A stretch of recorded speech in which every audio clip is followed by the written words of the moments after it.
Welcome to a beautiful June night in Calgary, Alberta, and not just any night. It is opening night in the Canadian Football League between the Stampeders and the Montreal Alouettes. Two teams trying to take it a step further, at least after they lost in their division finals, semifinals in 2021. Hi and welcome into McMahon Stadium, everyone. Rod Smith, Glenn Suter, Sarah Lesky joining us down at field level as well. A couple of quarterbacks, too, leading the way, Glenn, that had injury struggles in 2021. Let's start with Bo Levi Mitchell. By his standards, coming off a bad season as he struggled with a shoulder injury. Yeah, has been playing hurt for the last couple of seasons and certainly last year, but he is 100% healthy. Can he get that A game back? Because if he can lead the Calgary Stampeders back to the championship. And Vernon Adams has a lot on his plate as well. As a matter of fact, he wants to regain some form of back in the 2019 season when he threw for over or almost 4,000 yards passing and 10 wins for the Montreal Alouettes. He last played a regular season game October 11th, Thanksgiving Monday. He was hit by his now teammate Avery Ellis. And he was back with the Ottawa Red Blacks. Ellis was then. He suffered a shoulder injury, was done for the season. They brought in Trevor Harris. The 2022 CFL regular season is underway into the hands of Mario Alford. Off that Stampeders kick, Alford got injured early in the season last year after an explosive start on the return game, and he has given the Alouettes a good place to start. Well, here comes Vernon Adams. 14 games. Remember, it was a shortened season in 2021, and he threw for just shy of 2,000 yards last year, 14 touchdowns with 9 interceptions. He was 4-4 on the season. Trevor Harris got a couple of starts. More on that as this game goes on, but he is the starter. He's got the keys to the car in Montreal. Threw 3 interceptions in a preseason game, albeit last week against Ottawa, to get the rust off. They're playing for keeps now. Out of shotgun and first down. Under pressure right away. Adams takes off, and Sean Lemon in pursuit to limit the gain as he gets it up across the 45. Well, this game features 2 of the top running backs in the league. These are the guys up front for Montreal, and 2 of the top running backs are William Stanback, who will be behind this group. And with Vernon Adams, Hergy Mayala, the former Calgary Stampeder, is now a Montreal Alouette starting in the slot for Vernon Adams. Starting lineups brought to you by Expedia. Gain of 2, Adams. Second and long. Montreal, the blitz is coming. It gets deflected and bobbled a few times before it ends up in the hands of Mike Rose. Big defensive play, Stampeders to start this game. Rose with the interception. Calgary football in Montreal zone. Yeah, it looked like Deontay Ruffin got his hands on it, and it looked like he almost on purpose tipped it to Mike Rose, his teammate. It almost looked like he was trying to set it like a volleyball, but let's see who got their hands on it at the line of scrimmage. Blitz coming up the middle, tipped by Rose, tipped back to Rose for the interception. I think he's saying, here, you take it. Did the work on that deflection. He's used to getting inside and getting some pressure in quarterback. That's a hustle play for Mike Rose. And with that, Bo Levi Mitchell goes to work. William Longley on the receiving end, and then takes a hit from Greg Reed. So we will see from Bo Levi Mitchell. 14 games last year for Bo Levi Mitchell. In the 14-game season, he threw for just shy of 2,600 yards. And this is what was disturbing for Bo. This is where he went off the rails a little bit more. Interception than touchdowns. Again, 100% healthy, had great training camp. He's back and ready to sling it. First time he's ever had more picked off than touchdowns thrown in a season in his career. Gain of 8 by Longley, so they go to the ground now on second and short, and that Alouette defense up front stands up. It's the middle linebacker Trey Watson in on Kadeem Carey. Well, we talked to Dave Dickinson about his lineup, and of course every coach likes their lineup at this point in the season, and he, without solicitation, brought up Zach Williams at left guard. Said looking for a big season out of Mr. Williams at that guard position. Bagleton, top receiver, back in the lineup, along with Kamar Jordan. It was barely enough for a first down for Carey, so inside the 40 of Montreal. Carey again, second leading rusher behind William Stanback in the CFL in 2021. Yeah, and you get the feeling right out of the gate that they're going to try and test this defensive line led by Armando Sewell and see if they can handle the run up front with inexperience in the linebacking core. The one veteran back there is Chris Aki, and then you got Trey Watson and Darius Pickett, who relatively new to the Canadian Football League. Greg Reed is the veteran in a defensive secondary that should be on the same page. They got a little bit of action together last year. Gain of 6, 2nd and 4. Mitchell, pump fake, steps up, takes off, has enough, slides down, 1st down near the Alouette 20. This is what I talked about in the pregame show with Bo Levi Mitchell. In order to get his A game back, he's got to get back to what made him great. And that's quick recognition, understanding that if he doesn't have it, then you move out of the pocket. He doesn't often run like that, but he got down early, got the 1st down, got 9 yards, and kept the drive alive. But it's that quick recognition that we're so used to seeing when Bo's on his game. In scoring range, the Stampeders are down to the Montreal 23 off that interception by Mike Rose. Mitchell on the 1st down. The heat is coming. He gets it away. He completes it to Reggie Begelton, who gets it down around the 10-yard line. Begelton, their top receiver in 2019. You know, Kadeem Carey was number 2, as you mentioned, Rod, off the top, number 2 in the league in rushing. But these running backs in the CFL have to pick up blitz, and he does it nicely for Bo to move up in the pocket, do what he does best, which is manage that pocket nicely and get rid of it for a 13-yard gain. 13 yards to put the ball right at the 10-yard line, so it is goal to go, Stampeders. Looking for a quick start. Little toss inside to Malik Henry. Around the edge, looking to the goal line. And there's the signal. Touchdown, Calgary Stampeders.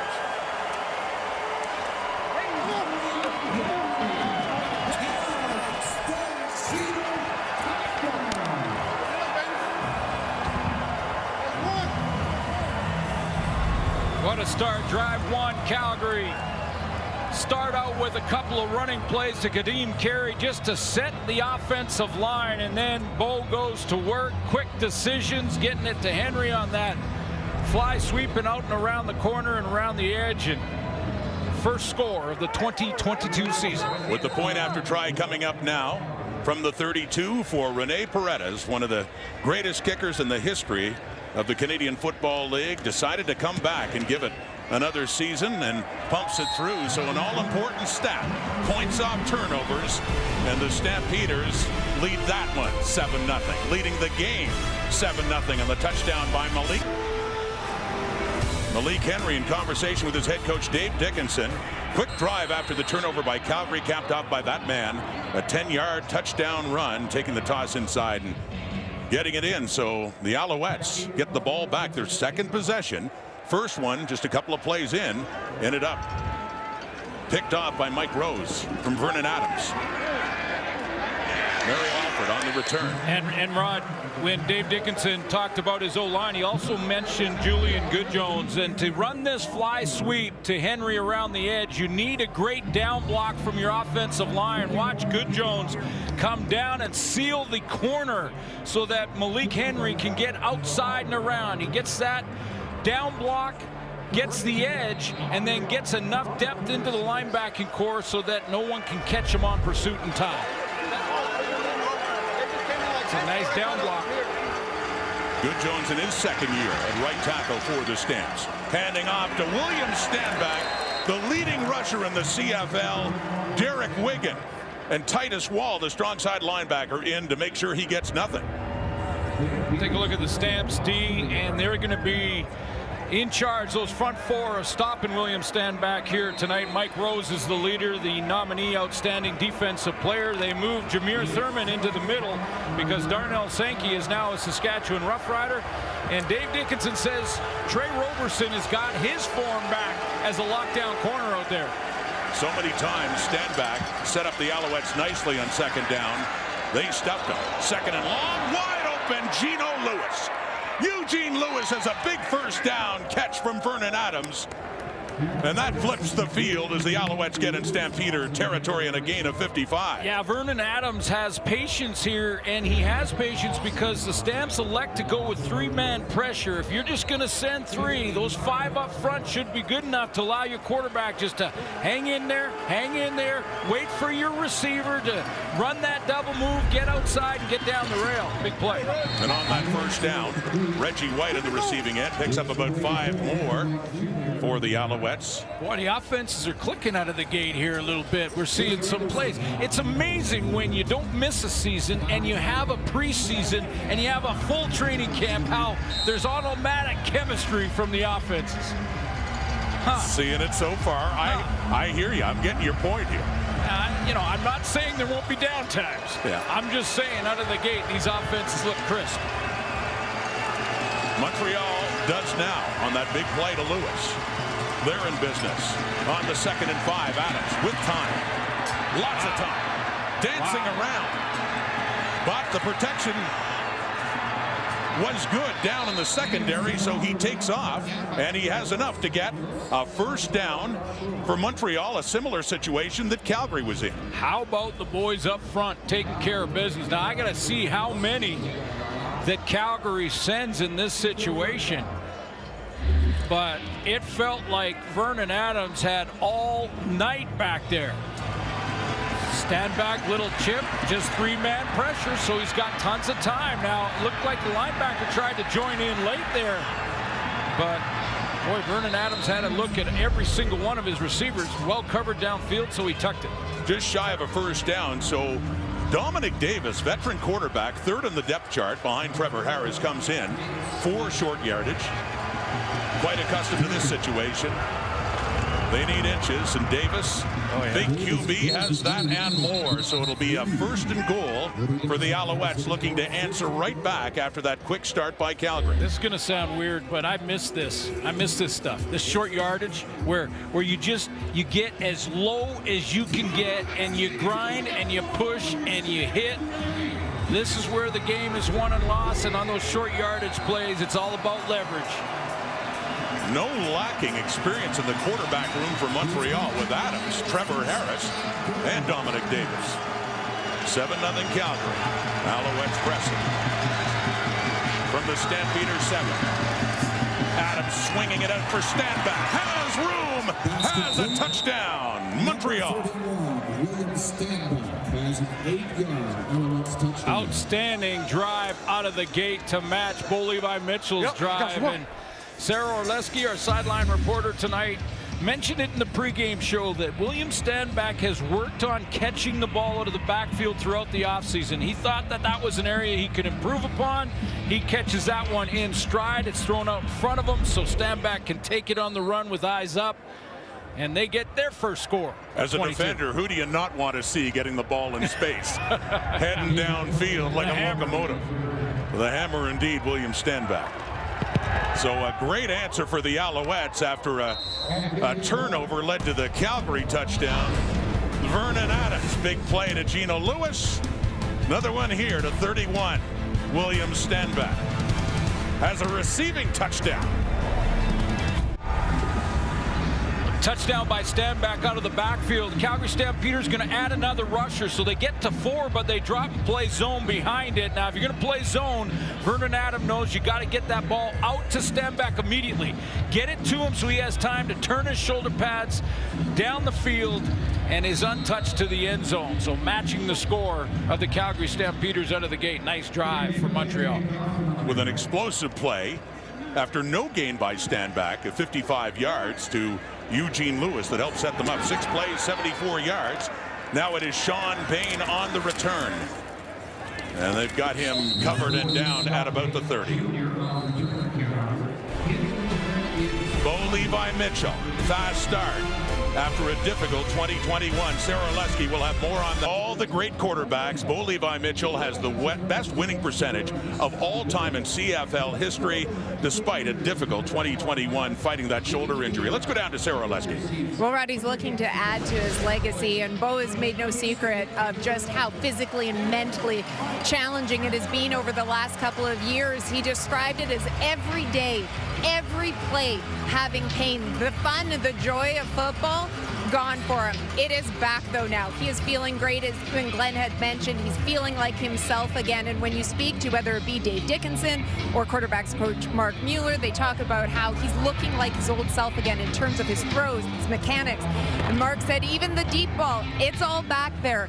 And one of the things that Bo said is that he has confidence again with it. He's looking forward to making DBs, reminding them just what can happen if they jump some routes. We'll see whether or not he can continue to make the Alouettes pay tonight. He's had a good start, Sarah, and a good start to this drive, too, hitting Malik Henry, who has the Calgary touchdown in this game.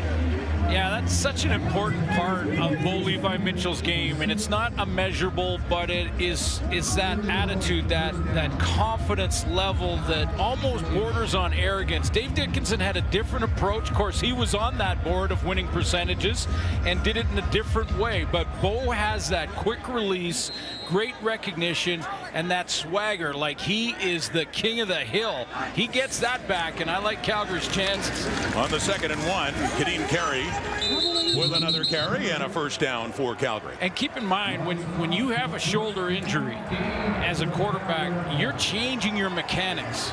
So it's not only the pain you're enduring that Bo Levi Mitchell was going through, but it was also that his release points were different. His footwork changes because he's rushing throws instead of waiting when he should be throwing that deep ball and throwing it out there 65 because he's worried he might not get it there. So there's all of that factors into what Sarah talked about, and it's great to see that he's 100% healthy again. And a first down outside their 40, and that's his first incompletion intended for Reggie Begelton in behind. Falls incomplete, so second down. And you consider two suits 7-4 last year in his worst season. Yeah, still a winning record. Still finding ways, right? And that's part of what Calgary's all about and has been under John Huffnagel and Dave Dickinson, is to find ways. They've got a good backup quarterback in Jake Mayer, who's 1-2 in relief of Bo in the 14-game season, but very good player as well. So he's in the bullpen if anything should happen. Knock on wood. He started against the Owls, his first CFL start last year, completing it to Richie Sindani, getting the start. He had one start last year, and now they're starting. Yeah, this is the confident Bo throw that I'm talking about. Just quick recognition in between two defenders, put it right where he had to put it to protect his receivers so he can catch the ball with his body and bring it in, taking on that impact from the hits from the secondary, but the timing and the accuracy, bang on. 5 for 6 then, the gain of 12. Sindani, one of several Calgary Dino products. With these teams, Kadeem Carey fighting hard for the yardage there left side, and that's enough, picking up about 3 yards, so a second down.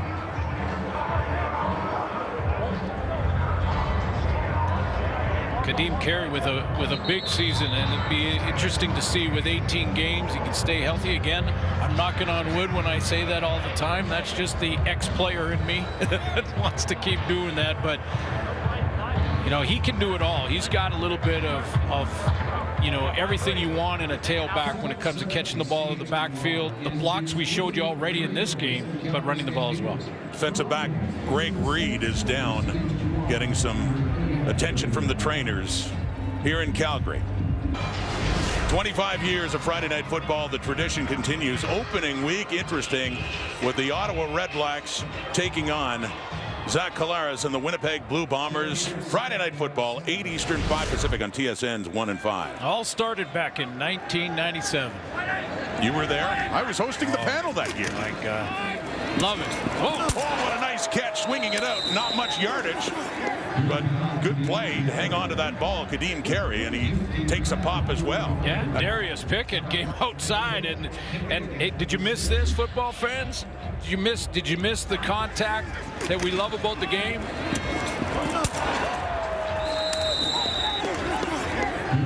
We're a couple series in, and I've heard a lot of pad popping going on.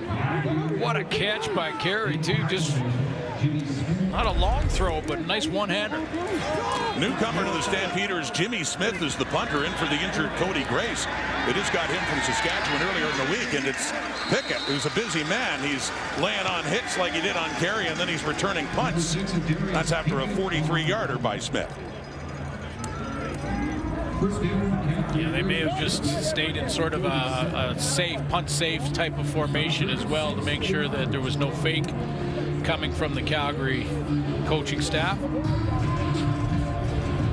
Boy, that quarter went fast. Couple long drives for both offenses.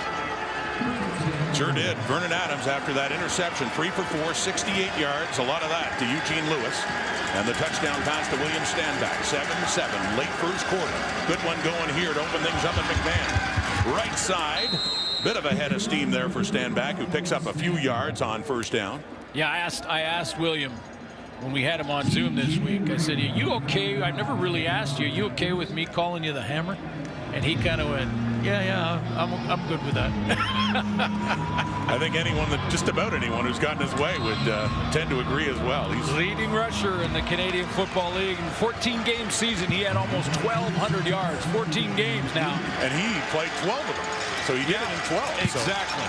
So, averaging over 6 yards a carry. But Calgary's done a pretty good job overall on him so far. Over the middle, and a catch by Jake Winicky. First time we get to call his name in 2022, and no surprise, it's a big catch to give Montreal a first down. Yeah, I think I'm interested to hear what the panel say when we get to halftime about the play of their quarterbacks in this first quarter coming out of the gate. Look at the confidence in this throw. I mean, talk about Bo Levi Mitchell's confidence coming back. I mean, there's a lot of traffic around Winicky over there. He's got the great hands, makes the catch, fearless over the middle. Big play down the field. He had 11 touchdowns, hence the name TD Jake, to lead the CFL last year. And Adams hands that one off to Jeshrin Antwi, product of the University of Calgary. Yeah, leading all receivers, 11 touchdowns in the Canadian Football League, 11 receiving touchdowns for Jake Winicky, and there were some spectacular ones. It was Matthew Schultz getting the ball out of his hands to Winicky down in double coverage. He came up with it. Tell you what, this one, it's a special catch on the back half of the ball. Yeah, in Edmonton. That was in their season opener in Edmonton.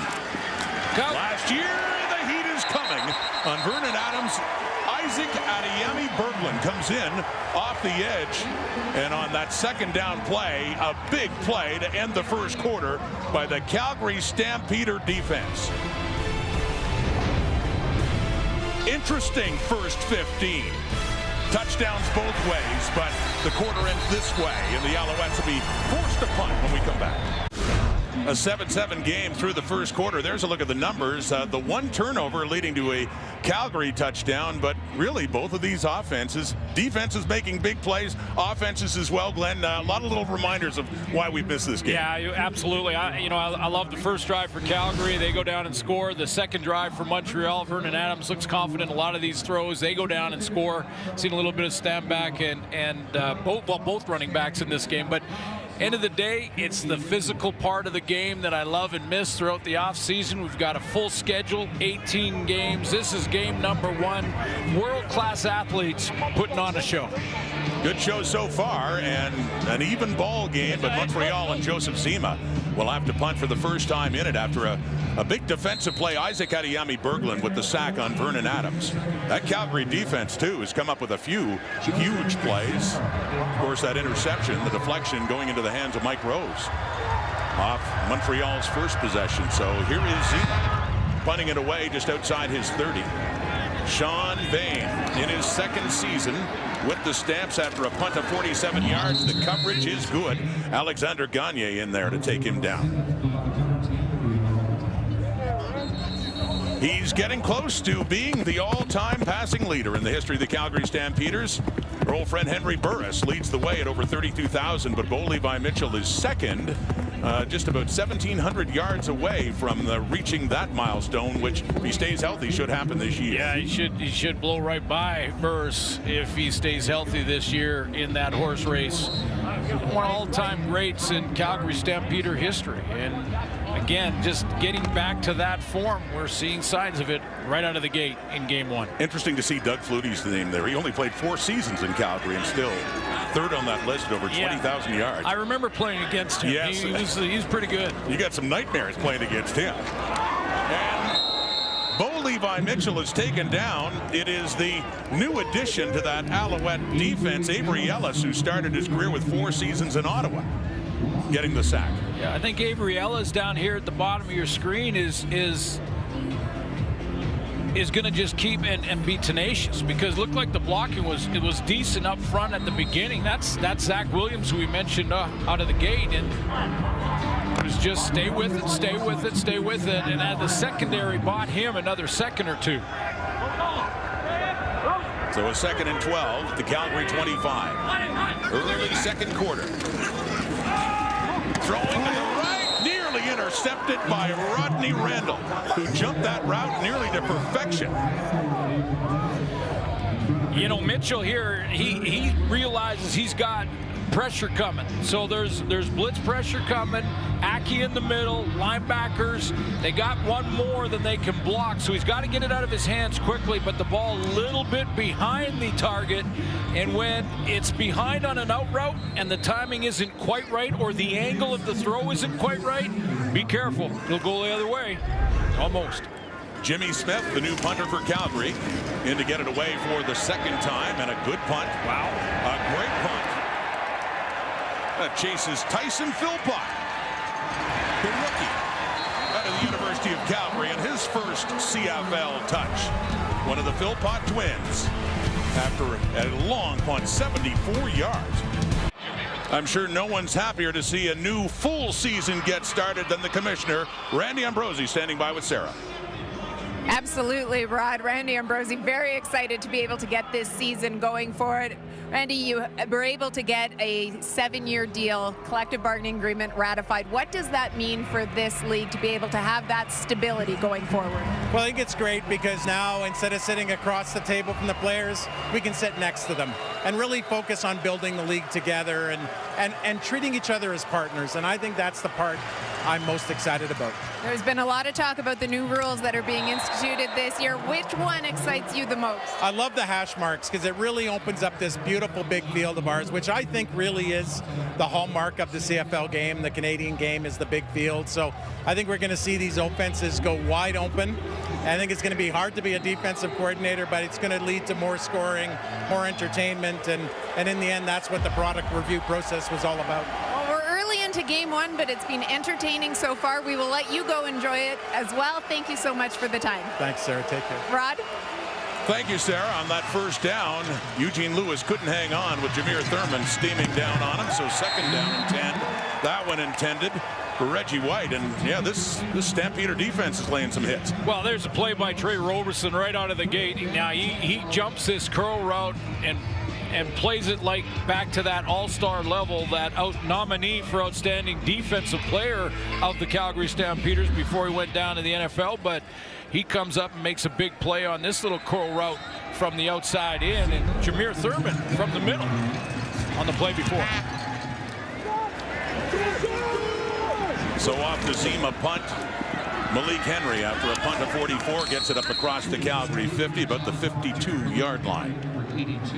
You heard the commissioner talk about the rule changes, notably the hash marks moving in 4 yards aside. Yeah, I'm going to wait and see mode, but I know what he's talking about when it comes to more space into the boundary or the short side of the field, and we'll see how that is. Offensive coordinators attack that. It does put the weak side linebacker on more of an island. We'll see how defenses counter that attack. The hash marks, these are the old ones. These are the new ones, and because they're sewn in here in Calgary, they're going to take some more time, probably like that all year, but those inside lines are the new hash marks. On first down, Mitchell And he completes this one. And that is to Sean Bain in his second year. You noticed a lot of those rule changes too in trying to encourage offense. That is ultimately the goal in terms of field position for starting as well. I'll tell you what, you give your quarterbacks, the quarterbacks in this game, time to throw like that, we'll have offense. I guarantee you we'll have offense. We've had it so far. Big D2 and some pressure coming there as he gets it. Nice move. There it is. Kadeem Carey breaking tackles. Finally, Trey Watson takes Carey down, but not until he has the Stampeders set deep in Montreal zone. There it is. There's Kadeem Carey. Now he gets out in space. He gets out in the outside. Little fake on the handoff from Mitchell underneath. Well, he doesn't actually give him the play fake. Just looking to drop that screen to the left side. But what a move in the open field. Watch the shake and bake here. Just a little turn. Put that foot in the ground. Back inside and away he goes. 28-yard gain with a solid stiff arm to get 5-6 more. Beautiful play with Chris Aki coming in on the blitz. So faking the handoff, dumping it off to Henry.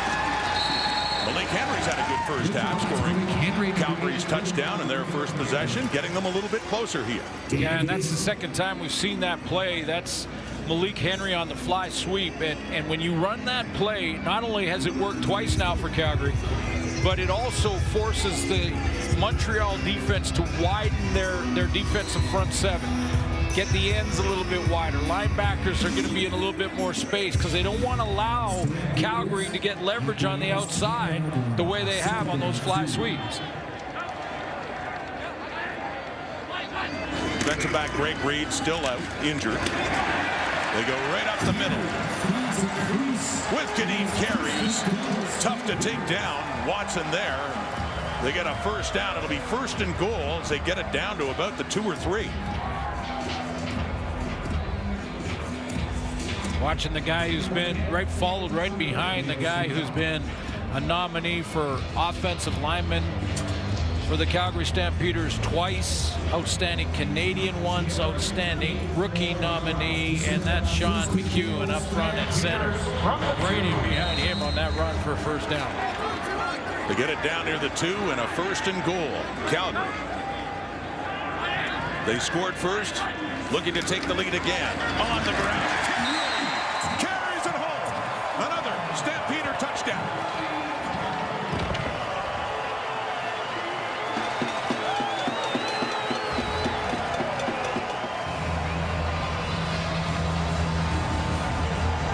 Carey made the play to get him in position, the 28-yarder on the little screen. And a great move in the open field there. So we'll call this one the Kadeem Carey drive. Second touchdown of the game for the Stamps. Finished by Kadeem Carey. Set up with that great play on the screen. 5 plays, 58 yards for the Carey touchdown.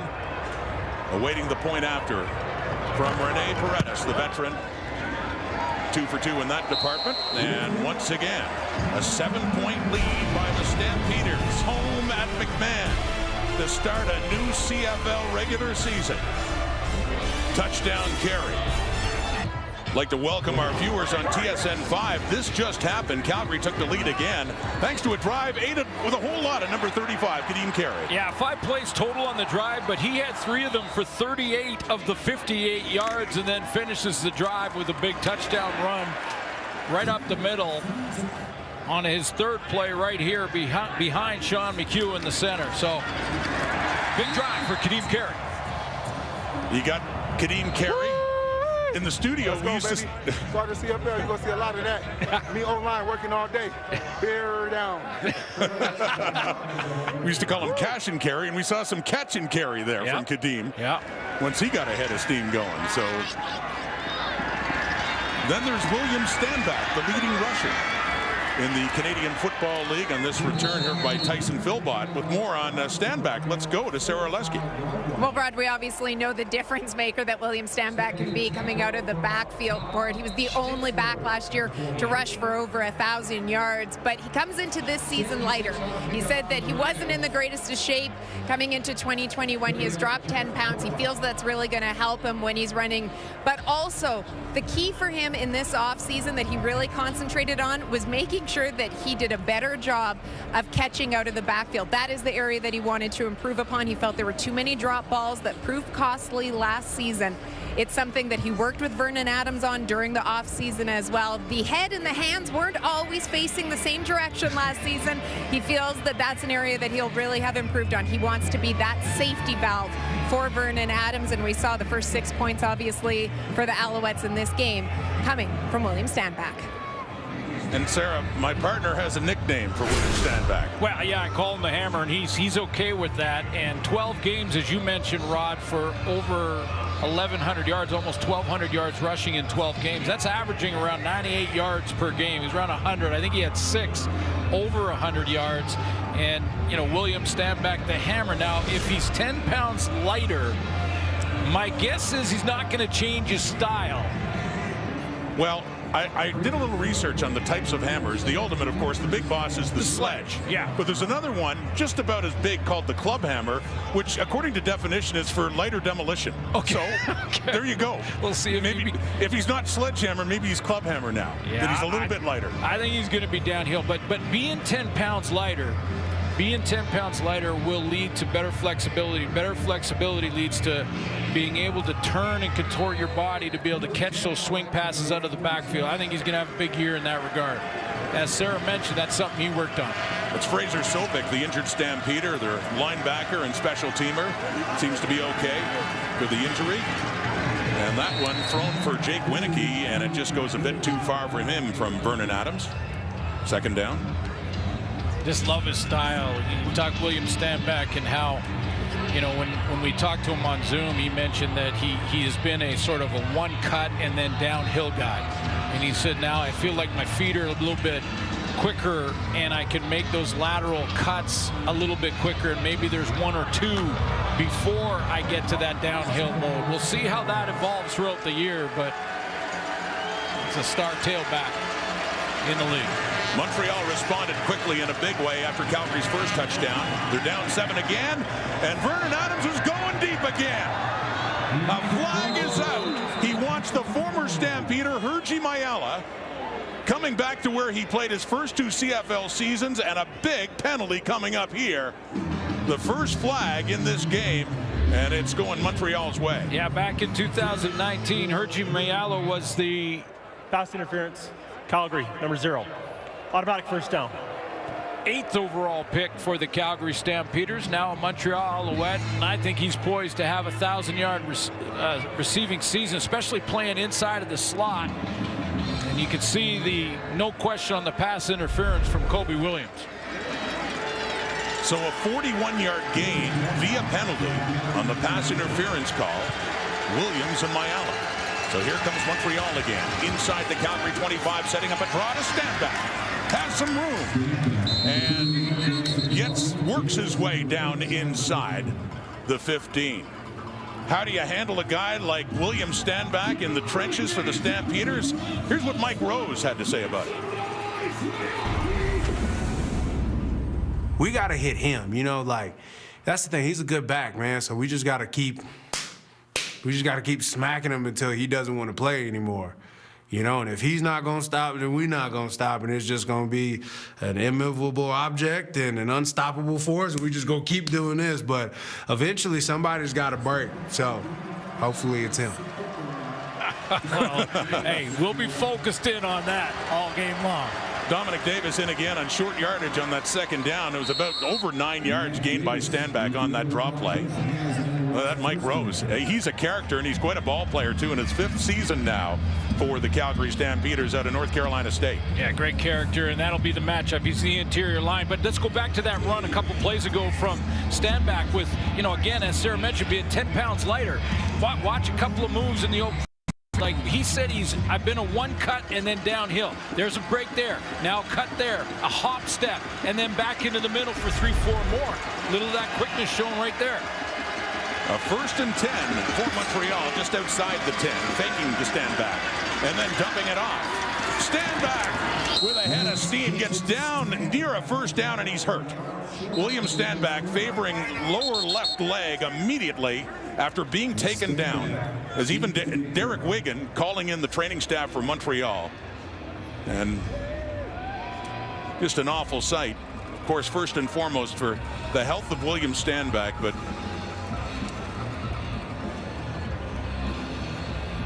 certainly putting in a scare for Kahari Jones too, as the Alouettes are on the move again near the Calgary end zone.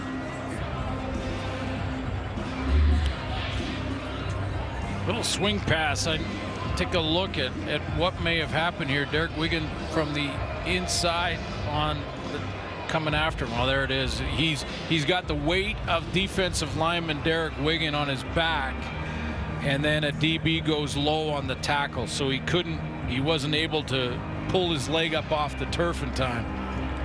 Like Trey Roberson firing in, and Derek Wigan round there too, so they will tend to William Stanback, hoping that he'll be okay. A concerning sight for the Montreal Alouettes with William Stanback. He gives a thumbs up, but heard what looked to be down in the lower left leg, Glenn, on a hit just getting near that Calgary goal line as he is taken off with the cart. Yeah, it was Trey Roberson who came in, and again, this is, as a DB, this is how you got to do it with a guy like Stanback, because he's just so powerful running the ball. So you go down low on him. He doesn't know Wigan is putting his weight from behind, trying to drag him down. Again, that's still clean from Wigan too. Just unlucky break for William Stanback there. We hope he covers quick. Dominic Davis takes it on the 2nd and short, and so the Alouettes do answer right back after the Calgary touchdown with a drive of their own.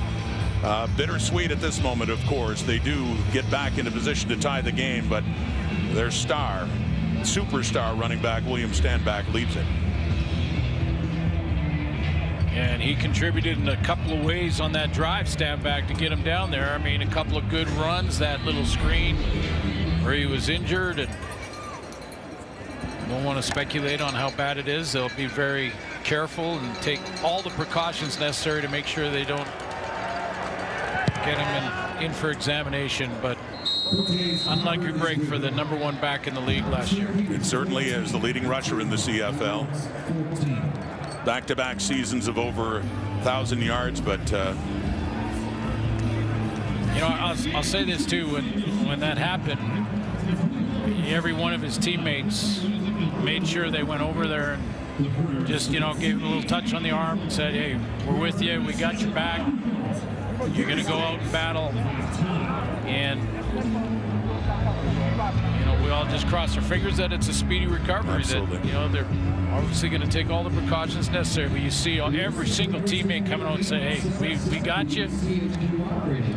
Look at that. It's a good sign. That means that Kahari Jones has got the right culture in the room, and he is one of the leaders. Not just on the field, but off as well. And there is Jeshrin Antwi, who played his collegiate football here in Calgary with the Dinos, and he will now be the feature back for the Montreal offense. And Antwi saying to the coaching staff, I got this. Let's go." So off the Cote kickoff and a 14-14 tie, number 14 Calgary, Sean Bain on the return. A game featuring two great running backs. This one, Kadeem Carey, had the touchdown, the go-ahead touchdown at the time for the Stampeders, and here's what he did in 2021. Yeah, and that was second place behind. By over 300 yards. Yeah, behind Stanback. And played one more game than Stanback did. Did he get 13? Yeah, so 13 of the 14 again. Shortened season in 2021 that ended in an overtime Grey Cup win by the Winnipeg Blue Bombers. And the Bombers have the target on their backs because every team knows they got to beat them to get there. First up, Ottawa Red Blacks tomorrow night. It's deflected. It was intended for Kamar Jordan. Yeah, Vernon Adams' first interception in that first drive was tipped as well, and that's, you know, really not ball a little bit high.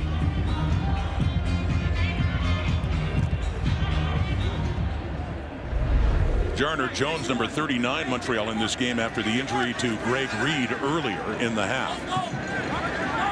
A couple of key injuries for Montreal on both sides of the ball. 2nd and 10 from the 34 as Mitchell airs it out. Looking deep. He wanted Reggie Begelton and a little bit too far. Boy, he got straight man though, and he got straight man with Marc-Antoine Dequoy that had to pick up Begelton. Now Dequoy is somebody that Kahari Jones brought up without us asking, just saying, hey, who's had good camps? He mentioned Marc-Antoine Dequoy immediately, the starting safety. He gets in that one-on-one down the field with Begelton, and that's a matchup that Bo Levi Mitchell wanted to take a crack at. Dequoy comes up with great coverage. 2nd 2 and out of the game for Calgary. Jimmy Smith punts it away. And another injury as well. I neglected to mention the injury to Mario Alford. So Tyson Philpott gets his 2nd punt return. Yeah, big story on draft day when Jalen and Tyson were drafted 5th and 9th. So Jalen has bragging rights on the draft on his brother. However, now it really matters who's going to be most productive when they get sort of full-time work. And there's Dad, Corey Philpott, of course. Great CFL career with the BC Lions and the Winnipeg Blue Bombers, and champion in 1994, and the mother Colleen as well. Absolutely, and I like the T-shirt that Corey Philpott creatively put together to represent both teams. The Stampeder on the right, the Alouette on the left. But so far, Tyson of the Twin Boys getting a chance. Jalen, they're injured in training camp. Montreal, number 87. 5-yard penalty. Remains first down. Yeah, we talked to both coaches though about the new recruits, and both are real excited about these kids. I mean, they said, you know, these guys are going to be dynamic playmakers when, you know, they learn and understand the difference, and you've got to get used to the level and make sure you're in your playbook and all of those things. But they'll be up there sooner rather than later, and they're going to make some plays. 1st and 15 on the penalty, and Antwi looking to turn it upfield, sees it fall incomplete. Corey Philpott, yeah, he was a great one. And with the BC Lions, mentioning the 1994 Grey Cup. Yeah, 8 years in BC and Winnipeg. BC primarily, though. That's where he really did all of his damage. And then I mentioned the 94 Grey Cup champion BC Lions against the Baltimore Stallions that year. And, you know, I think that was a real significant Grey Cup win when you think about all the, you know, Canadian racial discussions and everything. Baltimore didn't have one and didn't win. And the Corey Philpott was a big part of that. And I love the handshake with Michael Pringle at the end of that. Of course, went on to the Alouettes. Under pressure here as Landon Rice falls on the loose ball. It was Stefan Banks getting the heat on Vernon Adams to take him down. So the Alouettes will have to punt again. Let's take a look at the work of Stefan Banks down here at the rush-in rotation spot. And this is a nice, just sort of power move with the swim underneath with the right arm. Big, powerful left arm punch, and around the edge for the sack. So Joseph Zima will punt for the 3rd time, standing inside his 5. In his 2nd season, one of the global players for Montreal on a punt of 42 is Sean Bain. Backtracks, but gets himself some space. Regis Sibasu was in pursuit, but a good return for Bain of 23 yards. First going back, and then finding a lot of room to go ahead.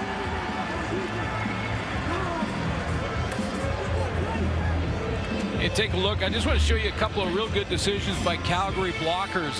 Their return's going to come this way. In flight, holding. And few years back, this was away from that holding call, but a few years back, this play where you could come back and see a guy in pursuit and take him out. You can't do that anymore, coming back to your own line of scrimmage at your own end of the field, and they passed up on those hits. Now, there was a holding away from that, but those are good decisions. Despite the good judgment, as you point out, that the holding was while the ball was in flight, and so it goes way back 10 yards. Murray got it inside the 40 now, so quite a shift in field position of what Calgary could have had for Sean Bain. A 35-yard difference. Second-year Stampeder from Northwest Missouri State, but that fine return is negated. Bo Levi Mitchell, 9 for 13 for 97 yards in a tie game again, and that one falls out of the hands of Kamar Jordan.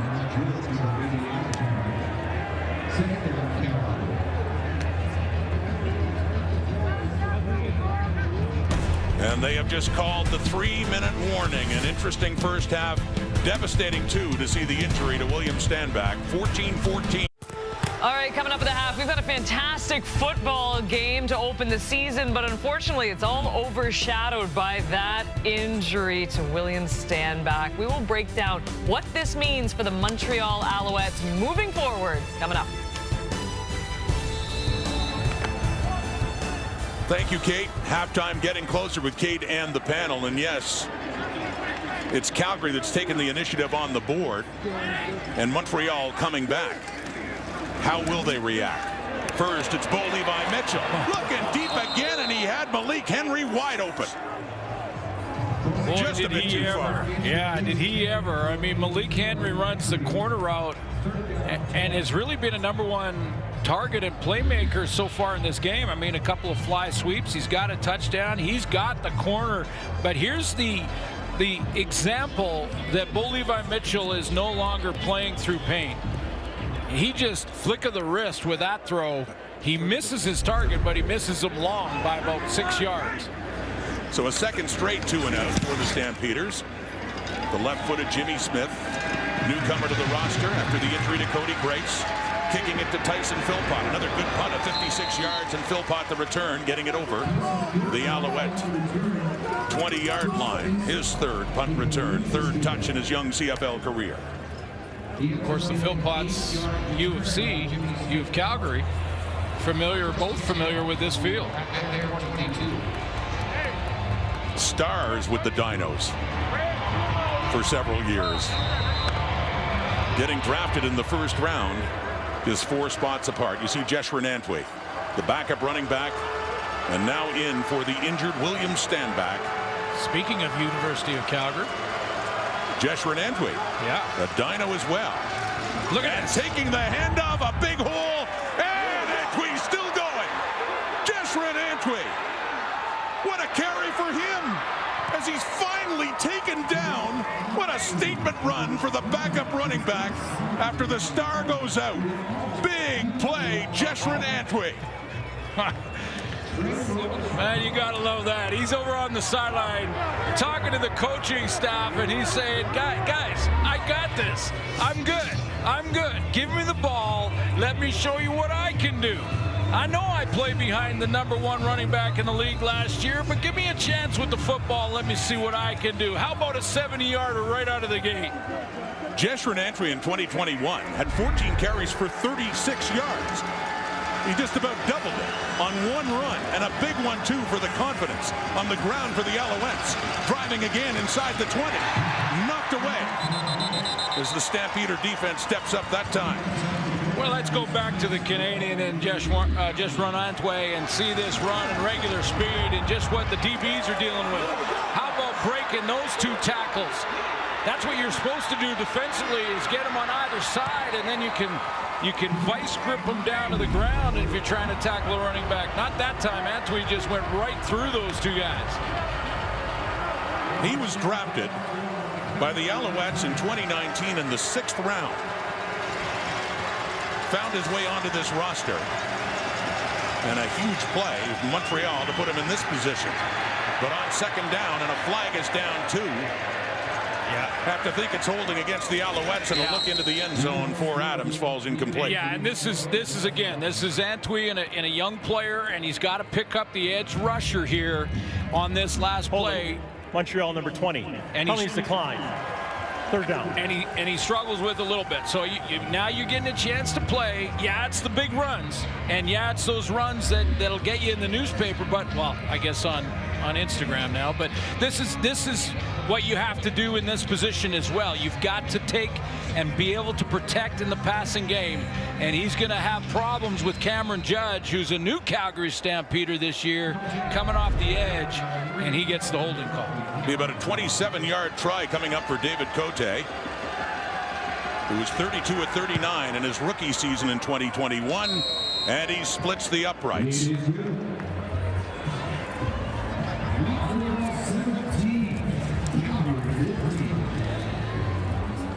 Tonight, the CFL on TSN family would like to wish all the best to Calgary's own technical producer, Chris Bell. Chris has worked on hundreds of CFL games over the years, including every Grey Cup since 2016. Now, we wish Chris all the best in his future endeavors with the NHL, and he will always be part of the CFL on TSN family.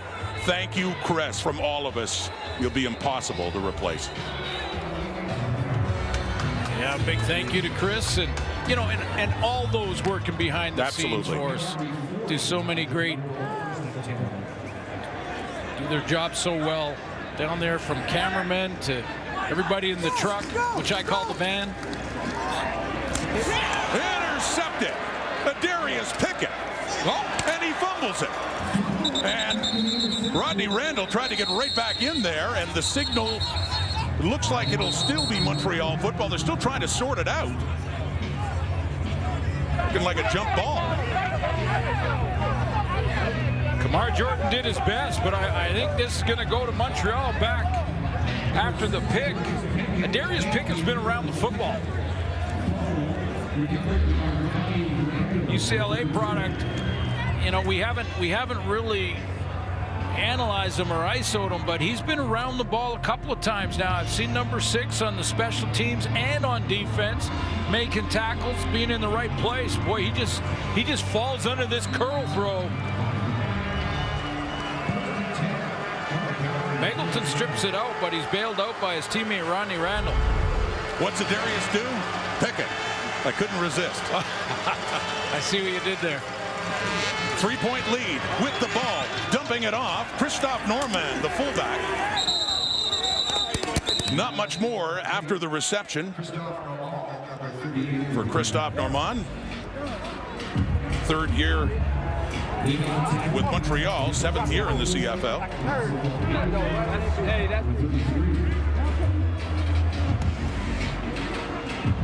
Pickett joined the Owls last year, so he has a little bit of experience. But again, when I look at their back 8, their 3 linebackers and their 5 defensive backfield, you see, you know, inexperience, but enough time together that should take a big step. The Alouettes have the lead. They have the ball. It's 2nd and 8, and it's complete over the middle. Great catch in traffic. Reggie White inside the Calgary 30 or 25. Well, this is one where your receiver, if your quarterback, you go over there and say, okay, you're watching video on this one and saying, hey, this is nice, this is you, because it was behind him, it was high, and Reggie White delivers. He just goes up and pulls it down from behind him. Great body control. Alouettes on the move again. In the final minute, Antwi had that big run earlier, gets it inside the 20. What a response again by the Alouettes, especially with the devastating injury news to William Stanback. They're not missing a beat so far. And with a chance with 47 seconds to go to add to their 3-point lead.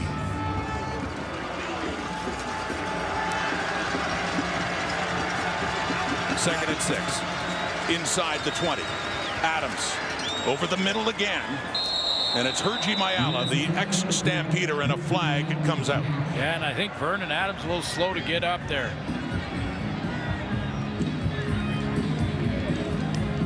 The flag was in the backfield. Major foul, roughing the passer. Calgary number 9. half the distance to the goal, an automatic first down. So they call Folarin Rimolade on the roughing the passer call that'll move the Alouettes that much closer. Rimolade is up at the top of the screen here, and he's in that 2-point stand-up rush-in position. Let's see, he goes inside move on that spin. Yeah, and then he got the top of his helmet right under the jaw. That's the definition of roughing the passer. So with the penalty, it moves to the Calgary 7 and a 1st and goal. 31 seconds on the clock. Vernon Adams and the Alouettes hoping to make it a 10-point lead at the half. They have responded to adversity so far in this game. Under pressure, Adams takes off. Hurdles! Touchdown! What a play by Vernon Adams!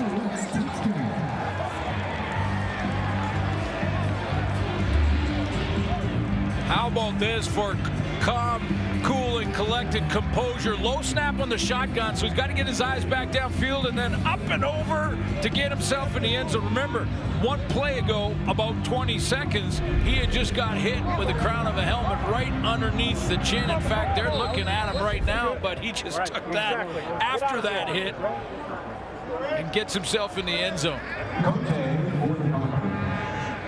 He has earned accolades, criticism sometimes, but Vernon Adams, when he is on his game, football's back, buddy. Is it ever? Take that hit, shake it off. 20 seconds later, go in and score. I always thought he earned the name Big Play VA for those deep balls that he throws. Calgary number 2. That 5-yard penalty will be applied on the kickoff. The convert is good. Trying to get his job back in place, but let's take a look at that athleticism from Big Play VA one more time. He's nice move there to find that open hole, and then up and over, nice hurdle, good balance, rolls in. But 20 seconds before that, he took one right on the chin, right there, and believe me, that one hurt. Shook it off, kept composed, took the low snap. 10-point lead for the Owls. One of many blows that the Alouettes have taken in this game, and they just keep on going. Adams shakes that off, hurdles his way into the end zone. They want to see more points on the board in 2022. They're getting more points on the board tonight, that's for sure. As the Stampeders, with Bain heading back to get this kickoff at the end of this first half, are now, after leading by 7 twice, trailing by 10, facing that prospect at halftime. Yeah, I mean, if you're Bo Levi Mitchell and the offense for Calgary, you go back and you look at those first 2 drives on the iPad, because they were on the right page then.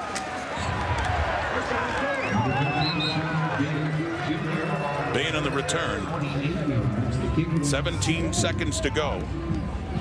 Bo Levi Mitchell. And in those drives, Rod, when you think back to them, I don't know specifically, but I'm thinking that Kadeem Carey was a part of those, and balance in the offense was a part of those touchdown drives for the Calgary Stampeders. I'm sure Dave Dickinson will look back at that and get his star tailback, back involved. Mitchell is 4 for his last 10 after a very strong start. And of those 10 passes, 1 was intercepted by Darius Pickett. So the clock ticking down in this first half. Throwing off to his left and completing it to Richie Sindani.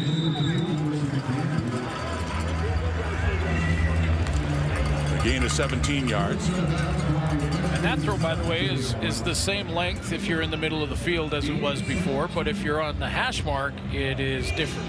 So it's a closer throw, so that wide receiver to the wide side of the field when you are on the hash, like they're on the left hash now, Calgary. Throw to the wide side of the field, or Bo Levi Mitchell's right, which would be right over here, is a shorter throw now. By 4 yards. Dumping it off again in behind. Falling incomplete, intended for Kadeem Carey, who had a touchdown earlier in this game.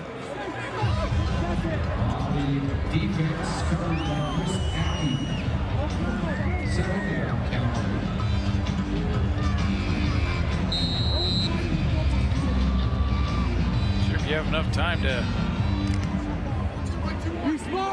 get 2 in here. Just 6 seconds now left. Take a shot on the deep ball and look for either a flag or a catch. Instead, something shorter. It falls incomplete with down to 3 seconds now.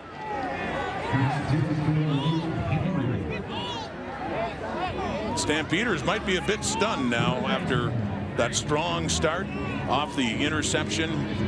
The touchdown, Malik Henry, after Montreal had answered, they went ahead by another touchdown. But since then, despite a huge injury to William Stanback, the Alouettes have been the better team, and they lead it by 10.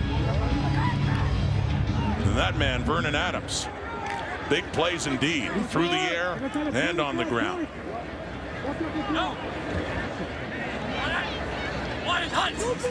Third down, last play of the half, with Mitchell dancing around, and a short pass falls incomplete again, and that'll do it. The Montreal Alouettes lose one of their big stars in that first half, but they have lots of big stars to pick them up. A 10-point lead over Calgary as we go back to Kate in the studio. And we have lots of stars on this panel here on Thursday Night Football, presented by 7-Eleven. Davis Sanchez, Matt Dunnigan, and Milt Stiegel. And we have to talk about William Stanback, albeit the response from the Alouettes was absolutely tremendous. Antwi's run of 70 yards. I mean, it was exhausting watching it, and then, of course, VA as well. But this is a huge loss. I mean, he led the league in rushing last year. He went down, and all of us, whether you're an Alouettes fan or not, it's just, it's devastating to see something like that. It is for the Alouettes, and also it's, you think of it, all the training has gotten into what he's done to come into this year and what it's going to take to go back. That's what all of us as ex-players certainly think about, is the road to recovery. But Jeshurun Antwi, he's not William Stanback. He's a Vanier Cup champion. He looked more than capable here, and he wouldn't be in the league if he didn't have talent. Right. But he's not William Stanback. And this, to me, is now a different Alouettes team and moving forward. And what I see at the quarterback position right now, guys, they need Vernon Adams. I didn't say the quarterback to stand up. Vernon Adams. Vernon Adams. His playmaking ability is that much more important now that they're likely not going to have William Stanback for anytime soon. And it's devastating. And as Kate mentioned, regardless if you're a Montreal Alouette fan or not, you don't want to see that happen to anyone, regardless. But unfortunately, it's part of the game. And as a head coach, of course, you feel for that player, but Kahari Jones has to shift now and say, okay, he's not there anymore. My backup is in there. We have to keep going, guys. Yes, we feel for him, but we have to move on. That's the nature of this sport, unfortunately. As you mentioned, Antwi, he went in there and did a great job. They're going to bring another American on. That's just the nature. They're going to bring it, but right now they have to adjust. And the most important thing you said is VA. He has to step up, not the quarterback, VA. And so far, he stepped up. You see, he's done a good job. He had a rushing touchdown. He's doing great, but he understands that his role becomes even bigger now. Yeah, Milton, wanted to take a look at VA and what he did in that first half. And at first, it got off to a little slow start, you know? And it was like, man, he's up to his old ways, and he's got to be more careful with the football. And we talked about it at the beginning of the show, and this is from last year. He throws into traffic on his back foot, and you just can't do that. Tonight, same type of thing. Blitz in his face. He throws into traffic. It's very cloudy in there. Just throw that at somebody's knees or pull it down and take the loss and punt the football. So you're thinking, oh, here we go again. But no, he settles down. This is last year, how he scrambles, uses this athletic ability, and then makes a poor decision. Watch what he does tonight. This is steps in the right direction. Coachable moment here. This is what we want you to do. If you're only rushing 3, drop a 9, stay back there, find a little spot, pull it down, 2nd and 5, pick up the first down, next play score. Then here, this is just special. Suits talked about it, guys. We're talking about it. World-class athlete. There's one right there. Vernon Adams making it happen. He talked about leaning on your star quarterback. That's what they did. Right. And I like what Kahari Jones, offensive coordinator, head coach, did for his football team. He did not panic. Right. He simply went with his game plan. You even saw Christoph Norman catch a ball. That's his 19th catch in 7 years. I mean, he's using everybody on that football field, and that's what they're going to have to do. I've said this a couple of days ago. Vernon Adams is the most exciting player in this league. Yeah. His problem is mental. How does he handle adversity? Sometimes mentally he's a little not there. But once he gets that, he's the best player in this league, in my opinion, by far. And even more reason why he's at the court. He's the most talented and explosive at the quarterback position, and even more reason why he's now the guy, because this offense, with Trevor, he could run the ball, play action, those things. With VA, I think he needs the playmaking ability. I love how he shouldered the responsibility there. And just said, especially after getting hit. He got clipped in the chin, too, and then he goes out and does something like that. Well, a tremendous first half from Vernon Adams Jr. Coming up, we're going to check in with the fans and see how they like everything so far. It is opening night in the Canadian Football League between the Stampeders and the Montreal Alouettes. Big defensive play, Stampeders to start this game. Rose with the interception around the edge, looking to the goal line. Touchdown, Calgary Stampeders. Has room, has a touchdown. Montreal. Nice move. There it is. Kadeem Carroll breaking tackles.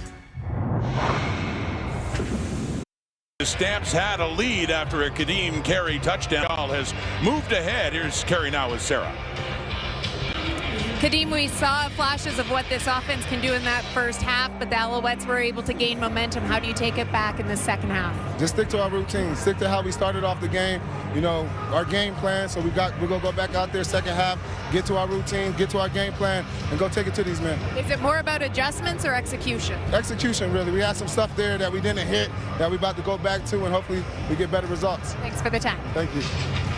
Kadeem Carey with 50 yards total offense, 25 in the ground and through the air, and he does have one of the touchdowns. But Glenn Suter, it's been a little tougher for Bo Levi Mitchell as that half went on. Yeah, I thought Vernon Adams, he got off to a shaky start because of that tip ball that was intercepted right at that beginning of the game, and then he grew into it and started to really progress and make things happen, get the lead in this game.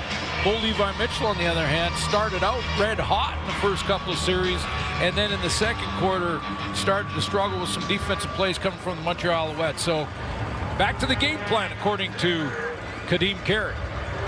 Off the foot of David Cote, the Stampeders will have the ball, and they trail by 10 as the second half begins. It's Sean Bain on the return for Calgary.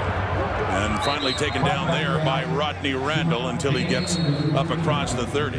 Yeah, first half for Bo was 10 of 20, so at 50%, 114 yards, a touchdown and an interception. But first couple of drives were real good. He took off and got a first down with his legs. He was making quick and decisive decisions over the middle. The accuracy was there. He got a couple of touchdowns and some production out of his backfield and out of Malik Henry. And then as that second quarter went on, Montreal made a couple of plays and a couple of opportunities missed. I think of the corner to Malik Henry where he was wide open for about a 50-yarder, and Bo missed him on that throw. So back to the game plan. And a little further back after the Bain return, there was holding on that play, and so it pushes Calgary back to start the second half, scrimmaging at their 21. Down 24-14. Mitchell to throw to start the second half, and he does complete it. Finds Reggie Begelton. Gets it up across the 25. Just a subtle look there to the wide side, to the outside, to the sideline, and then back into the middle to Begelton. But Bo is going to look at him, look hard to that left side, look hard over there, and then drop it right in the middle. And excuse me, over the 30, so a first down on that play. Mitchell to Begelton, enough to move the sticks up to the 31. Setting up a draw to Carey. And a big pop there with a Darius Pickett as they collide, but Carey ends up getting another yard or two afterward, but hard hicking a Darius Pickett. Did you miss this as much as I did? Sure did.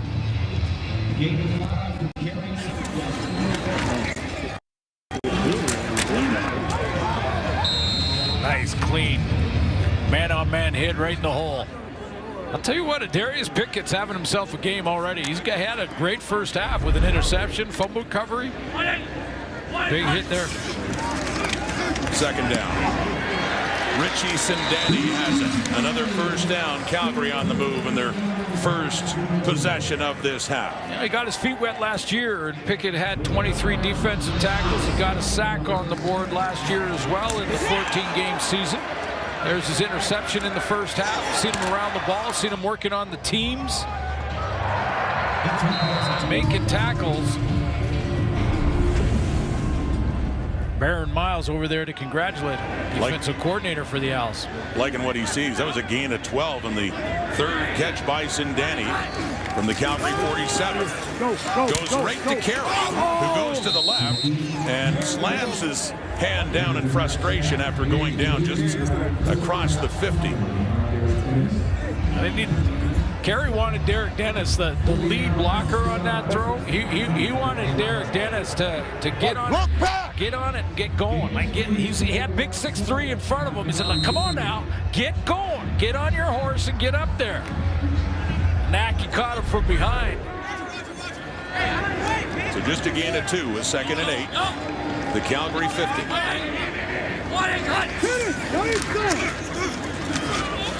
Mitchell dumping it off. Does complete the pass to Kamar Jordan, and we have not said his name very much in this game. His first catch in this season opener, and not close to first down yardage. Was the Stamps leading receiver in the shortened season in 21, but they're staying on in this third down. 5 to go up near midfield, so the gamble by Calgary early in the second half. They're just trying to draw the Alouettes offside. As said, 3rd and 5, and offside would give them a first down, but Montreal's not biting. And they know what he's trying to do is Pickett applauds, knowing that Montreal's not going to budge. Yeah, Pickett was in there clapping in the middle of that whole thing, because that was Bo Levi Mitchell's, that was his best Maverick impersonation. He was trying to be an actor there. He's trying to, I'm just talking about the hottest movie in the world right now. Top Gun. Baron Miles says, yeah, that we had great discipline. We weren't jumping offside. That's what they tried to do. Good discipline. Don't do it. Naki said, no, you don't get the Oscar for this one. We're not biting. No spoilers, though. I haven't seen it yet. Okay. I'm hearing it's great. Well, I'll tell you this. There's a reason why when Maverick wanted to get the team together, all the pilots together, they played football on the beach. There's a reason for that. There you go. Vernon Adams. Solid first half as it went along, even after losing William Stanback. He found the end zone. He starts with a 10-point lead in this third quarter. Tough circumstances for Jeshurun Antwi to come back to Calgary and step in, but talk about stepping up after the injury to William Stanback. Yeah, a couple big runs. This is the biggest 70-yarder. This is first carry in the backfield. Breaks tackles there, protects the football, protects it when he gets caught from behind here from Trey Roberson, but great start, and I love what he said to Sarah at halftime. We care about our teammate. We wish him a speedy recovery, but basically saying, I'm ready for this opportunity. I think back to the Hardy Cup when he was at the UFC at 16, and he had like over 122 yards or something in that game against UBC. Ended up losing in the Vanier to Laval that year, but he's got that big play potential and had it in U Sports. Well, a few years after, they went to the Vanier and they won it all, and so many of those dinos got drafted into the CFL in 2019, including that man, Jeshurun Antwi. Talk about being ready. Derek Wigan was ready for him on that play. A loss of 3 on the Antwi carry. So passing situation, under pressure, down goes Adams. Folarin Arimolade. Penalized in the first half for a hit that helped set Montreal up, but he puts Adams back, and the Alouettes will be punting from their end zone. Same stand-up position back there at that defensive end spot. Up the field, a nice move. He actually gets chipped by Antwi as well, and still just gets great speed rush. So Joseph Zima standing a few yards into his end zone on a 3rd and 22. Bo Levi Mitchell and the Stamps should have good field position here, although another good punt from Zima. 55 yards. Good return, Malik Henry. Gets that one across midfield for a 20-yard return. Celebrating the sack. Arimolade. Calgary ball. Down 10. Playing again at McMahon in the season opener 2022. The Alouettes leading 24-14 in the third quarter. But Calgary football, after the defense really stood up. And this time it's Dedrick Mills, the running back, not Kadeem Carey. We get a look at Dedrick Mills for the first time out of Nebraska. And a gain of 9. Had a very good preseason for the Stampeders. Yeah, just hits it hard and get that run game, get a little balance, and allow the O-line again to settle in. But this is real good field position to start the drive. In field goal range already and 1 first down. On the keeper by Mitchell, does move the stick, so first down for Calgary. Needing to get some momentum back in this game. They had it in the first quarter, but all Alouettes since then, including something that could have really switched the momentum Calgary's way, the unfortunate injury to William Stanback, but Montreal has held strong and increased their lead before halftime, hanging on to it by 10. But inside the 35, Calgary, 1st and 10. To the right, swinging it out for Mills. Runs into contact, trying to block ahead of him. And so a shorter gain on that pass. You know, we did see this formation a little bit, Rod, when the hash marks were out at the outside. This is 4 receivers into the boundary on that short side hash mark. That's the boundary side. And we may see more of this with 4 extra yards to run a play like this, a little swing pass out there with blocking up front from 4 receivers that are put into the short side of the field. We did see it occasionally. We'll probably see more of it now with the hash marks inside. No gain by Mills, so a 2nd and 10. The Montreal 34. Stampeders. Pressure's coming in the blitz from Chris Aki as Bo gets it away into the end zone. Just beyond the reach of Malik Henry. Just a little bit off on the deep ball for Bo Levi Mitchell in this offense. Seen some good throws, and there was one completion down the field, but this one, again, this is Malik Henry, and the last one was a corner, so they went in at halftime, and I guarantee you they sat and said, hey, this time run the corner and then flip your hips back down the seam and see if you can get them guessing. But pretty good coverage down there from Wesley Sutton. And the first field goal try for the veteran Rene Paredes of 2022 from the 41. At over 90% again last year at 91.7. So a big 3 to make it a 1-score game again. Alouettes still leading, but the Alouettes have had more than one key injury tonight. Here's Sarah with an update. Yeah, well, Rod, obviously William Stanback being taken off on the cart, the most notable one for it. What we can tell you is that he has left the stadium with the doctor and gone to a nearby clinic for further evaluation. So we will wait to see whether or not we get any further update on that. But as you mentioned, that's not the only injury that the Alouettes suffered in that first half as well. Mario Alford will not return. He is out with an abdomen injury. And then Greg Reed, defensive back, suffered a knee injury in that first half too. Key players, Montreal. Thank you, Sarah. They have the lead still by 7. Going to work. A play fake to Henley. And in and out of the hands of the intended receiver, Eugene Lewis. Yeah, I think it's fair to say that Trey Roberson is on top of his game again. Again, like his quickness and speed to the football, remarkable. And back in 2019, he was the Calgary's nominee for Outstanding Defensive Player.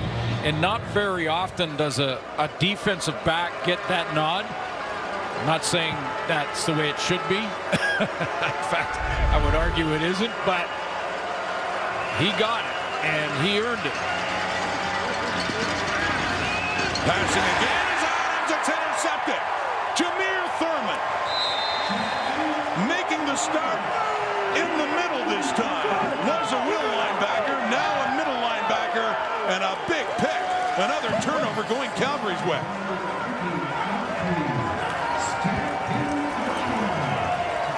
I'll tell you what a great defensive scheme by the Calgary Stampeders as they're going to put a Ramalade at the middle linebacker spot. That's usually where Jameer Thurman lines up, but Thurman's out here. Now watch as we go and progress and this play develops. Thurman's right on the right of your screen. He drops underneath, not the middle linebacker, and because the middle linebacker was a defensive end, Vernon Adams was fooled. So started as a middle linebacker, but used differently on that play. Here's Kadeem Carroll doing what he does so well. Had 50 net yards in the first half, including a touchdown, a gain of 13 for carry. And here comes Calgary, down 7 and pressing again. good. Right side of the blocking. I don't think Carey was hit until he got into the secondary. And this time somebody got out on Pickett to make sure the linebacker, Darius Pickett, couldn't get involved with the play. 9 carries, 45 yards, and a touchdown on the ground. Kadeem Carey so far tonight. Faking the handoff. Richie Sindani has it, and he's got it down near the Montreal 10. So the momentum has clearly swung, and that turnover certainly helped. Oh, it gives you a lift. I mean, you get an interception or a block punt. I think those are the 2 plays in football that will give your entire team a real lift emotionally. You come back out with a little bit more hop in your step, and Sindani gets him down on the doorstep. Well, at least the 10-yard line going in. He was the second last player taken in the CFL draft in 2017. Has stuck around nicely with Calgary. Leading receiver tonight for them so far. Making the most, getting the chance to be a starter. Had 1 start last year, faking to Carey. Over to Malik Henry. He has 1 touchdown on the night. Does he have 2? Not quite. But a flag has come out as well as he got it down near the Montreal end zone. Wesley Sutton was looking, his body language would indicate that maybe he got held.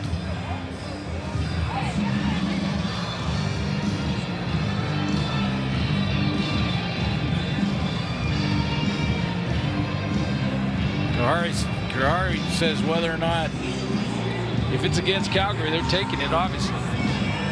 Get him out of that score zone.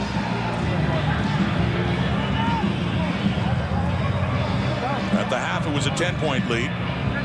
Calgary worked their way down for a good stand by their defense to get a Paredes field goal to knock that lead down to 7. And within scoring range again, but a penalty will be pushing them back.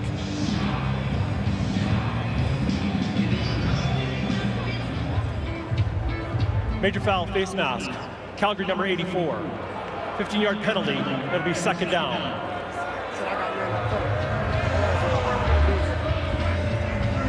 My guess is that Reggie Bagleton was trying to block Wesley Sutton out here on the edge, and that's exactly where it is. There's your face mask, not allowing him to make sure that Malik Henry can't get outside. He does that anyway, but there's your penalty.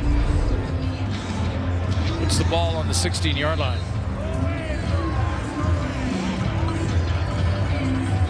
And if you're wondering about the placement of the ball, the play counted getting down to the 1. So this is 2nd and goal from the 16. Calling that penalty after the play. Low snap in the shotgun. Mitchell gets it away into the end zone, and it is high for Kamar Jordan. The coverage there as well for Montreal. And Mike Jones, former Winnipeg Blue Bomber, what a couple of Grey Cups with the Bombers, heading over as a free agent. Yeah, I think he's really going to help this Montreal secondary. I mean, first of all, you come from a team that has built a winning culture and has done it back-to-back years. And you come from that team, you understand those little things that it takes to get you over the top.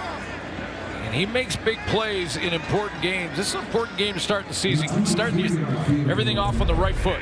That's a good play on defense. Talk about the right foot of that man, Rene Paredes. Making it 2 for 2 and working Calgary that much closer. A couple of field goals in the 2nd half, and what was a 10-point lead is down to 4. Anthony Calvillo back with the Alouettes. Sarah Orlesky will have more on that story. 24-20, Montreal still in front. Who better to work with veteran quarterbacks than one of the greatest quarterbacks in the history of the CFL? Anthony Calvillo back with Montreal. Let's go back to Sarah. Rod, absolutely. Think of what a resource it is for Vernon Adams and for this entire quarterback crew to be able to have Anthony Calvillo here as quarterback's coach, something he's come back to after the offseason. When you look at it, I asked Vernon Adams about having Anthony as a quarterback's coach. He said he's a lot more patient with him now than he was back in 2016 when Vernon first came into the league. And so when I asked Calvillo about that, he admitted there is no doubt he certainly has become a much more patient coach, much more collaborative as well. But one of the things that he is working on a lot with Vernon, he said, is the eye placement for Adams. Where his read starts, where it finishes. But they think that this could be a lot of great things coming out of this quarterback group. One thing that Calvillo said is that Kahari Jones, with the culture of this team, it reminds him a lot of what it was like when he had Don Matthews as a coach. He lets players play. Yeah, it's interesting. You talked to Vernon Adams about how he has helped and how Anthony Calvillo, I mean, again, one of the greatest of all time, play at that position. And, you know, whether he's talking to Vernon Adams or he's talking to the backup in Trevor Harris, there's a different style of players. They have a different hit list, a different list of the top 20 sort of plays out of different formations that they like. And Anthony Calvillo's been in that position, so he goes, hey, I get it. I'll make it for each one personal. And give each guy, each quarterback, Rod, a chance to just feel as comfortable as possible. And I've seen that influence already from last year to this year in Vernon Adams. I mean, he's had times when it hasn't worked out and there's been an incompletion or a high throw or the interception early, and it didn't look like it bothered him as much now as it did last year when those kind of mistakes happened. So that kind of influence and having a guy that's been in that spot, so important. It's a great example of someone who persevered despite struggles early in his career. After that first down catch by Eugene Lewis, and looks like a nice catch down here for the Alouettes. What a snag by Gino. He has to go and get this. This is, you know, when you hear a scout or a coach say, the guy's got this long reach. He's got a huge area code. He gets out there. This is where it comes in handy. Now, they're going to review it and take a look, make sure that ball didn't touch. But look at the stretch and those long arms going out there to pull it in. 25-yard gain. That's a pretty catch. I have a feeling he's going to make a few this year. He certainly made a few last year. Oh, yeah. The season before that in 19, the third in receiving yards last year and the most targeted receiver in the CFL, Eugene Lewis. So after that catch, in a crowd there with Reggie White, it's Jeshrin Antwi who does take the ball.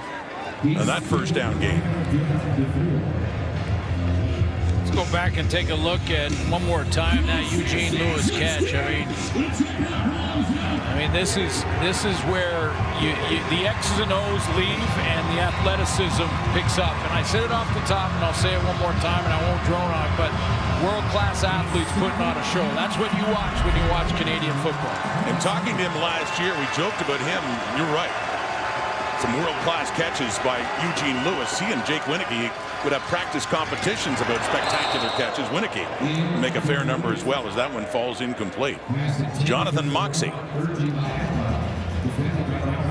More targets than any receiver in the Canadian football last year. So you know, whether it was Vernon Adams in there or Trevor Harris when he got some limited starts and playing time as an Alouette, they were going for Eugene Lewis. And Eugene Lewis has all the tools in his tool belt to be the leading receiver in the Canadian Football League. I know there's a lot that are going after that title, but man, he's got it all. So a good bet. It's blocked.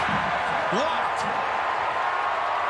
The try was blocked, and the Alouettes do come up with the ball, but still, well, they'll lose Calgary the ball football, they lose it anyway. It doesn't matter.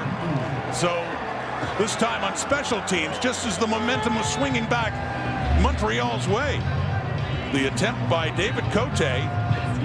Got it. That's Mike Rose. Mike up Rose. The middle. Yep.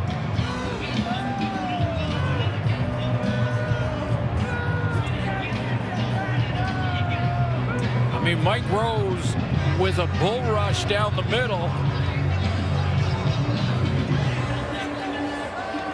Big 41. Look at him. Look at him line up on like a lopsided formation. He hard bull rush up the middle and got his right hand on it.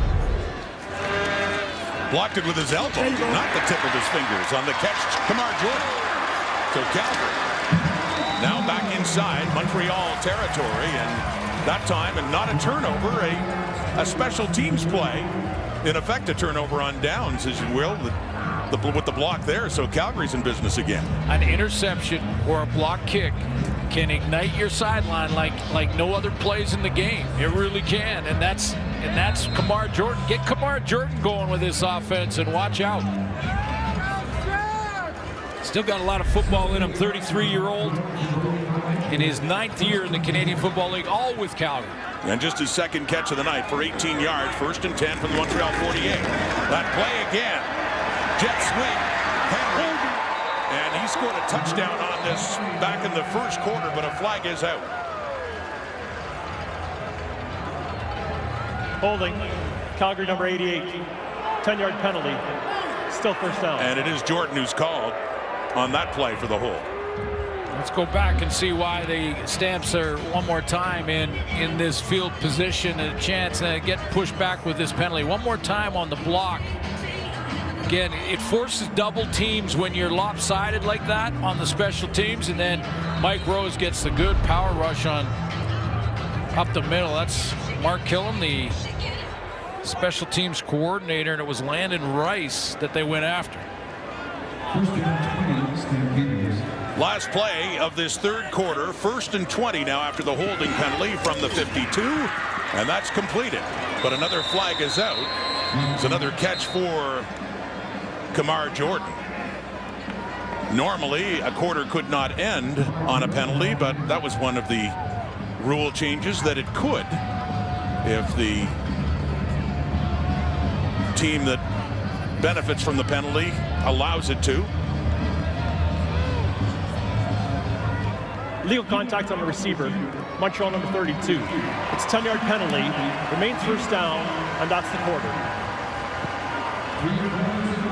So the quarter does indeed come to an end. Correction. To move the game along. An interesting game indeed. Lots of momentum swings, and now it's Calgary. Got it rolling. A couple of field goals in that third quarter to get it down to a 4-point Alouette lead. 15 minutes to play.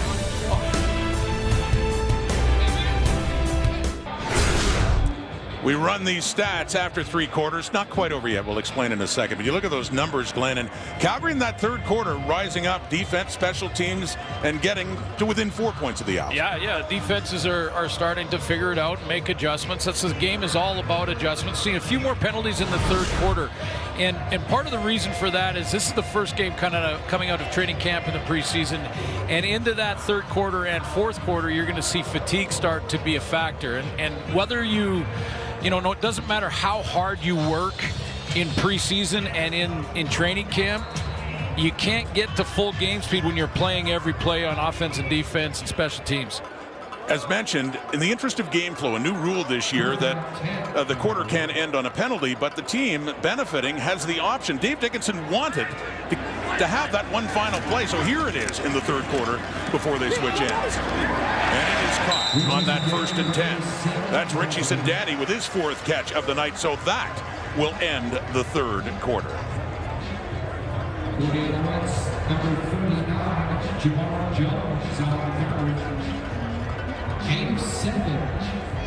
Well, you know, there's always something new on Crave. Don't miss exclusive shows and the latest hit movies streaming this June, planned starting at $9.99 a month on Crave. Gary Jones, in his 3rd season as head coach of the Alouettes, took over when Mike Sherman was suddenly fired just before the 2019 season.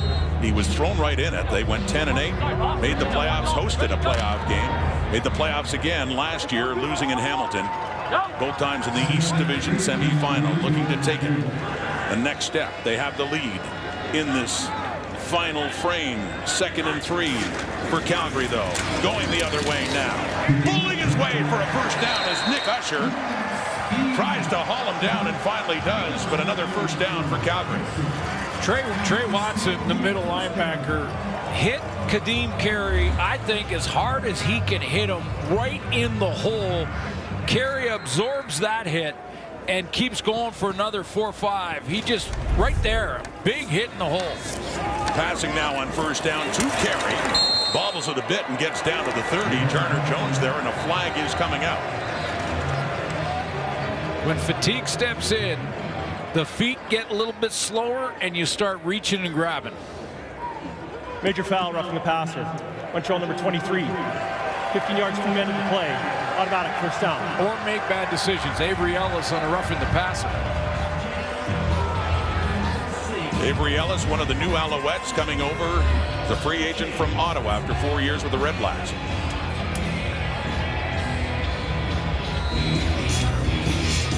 He had a free shot.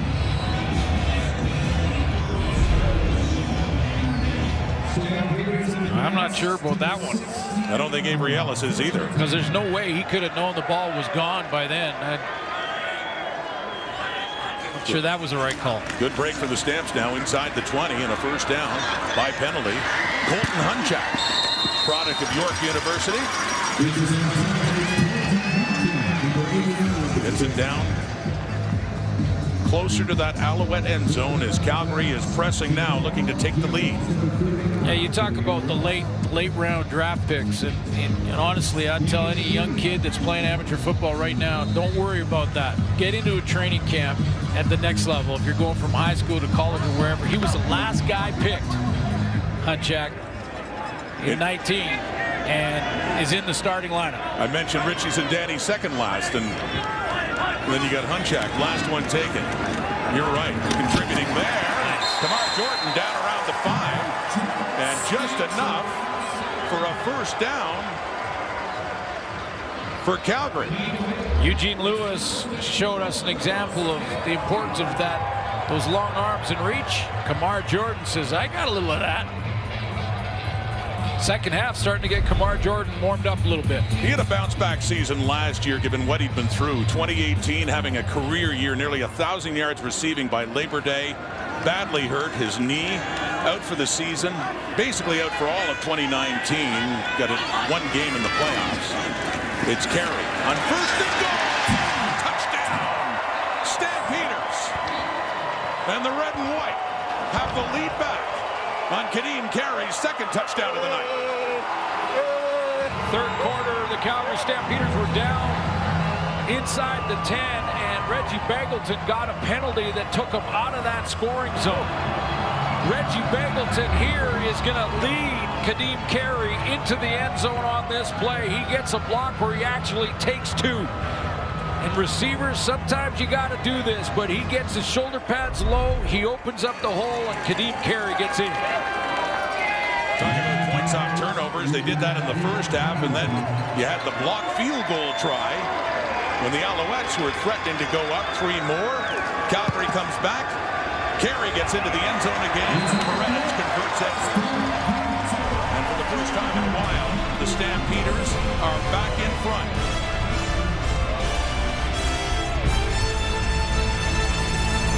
Every player makes a mistake. The great players come back and make amends. Begelton comes from the opposite side of the formation, number 84, and he is going to be the lead block and kick out. He's going to get Pickett, and when he gets Pickett, he also cuts off a chance for Randall to come in and make a tackle as well. So he gets 2 and gets his teammate Kadeem Carey into the end zone. Like he planned it that way. CFL just started. Carey takes it in. Let's go, baby! And Calgary has the lead, 13 unanswered points after Montreal had 17 unanswered in the first half. It's Tyson Philpott. There you go. With that return up to the 40. There's a nice little glimpse at what he's capable of. Good return for Tyson Philpott. Not only a proud dad, proud mom. Looking on as well. Colleen Purcell there to cheer on. One of her sons, Jalen of the Stampeders, injured and not in this game. They were hoping both brothers would be suiting up, but for the Twins, one half of them in the visiting Alouettes with proud mom and dad. Corey Philpott too, as we showed you earlier, looking on, and a good return up to the 40 for Vernon Adams. They're behind now. Momentum swings back and forth. Keon Julian Grant targeted for the first time in the night, and it falls incomplete, second down. Well, complete momentum, not only a lead change, but a complete momentum swing with a block kick, an interception, points accumulated because of that great field position created by the special teams and defensive play. And now the defense is having their turn, saying, for Calgary, saying, yeah, we want to get in on the fun. And they've had some big plays in this season opener here at McMahon Stadium on 2nd and 10. Montreal 41 Adams with time, shorter pass to Antwerp, up across the 45 and taken down shy of a first down. So another punting situation here for Montreal.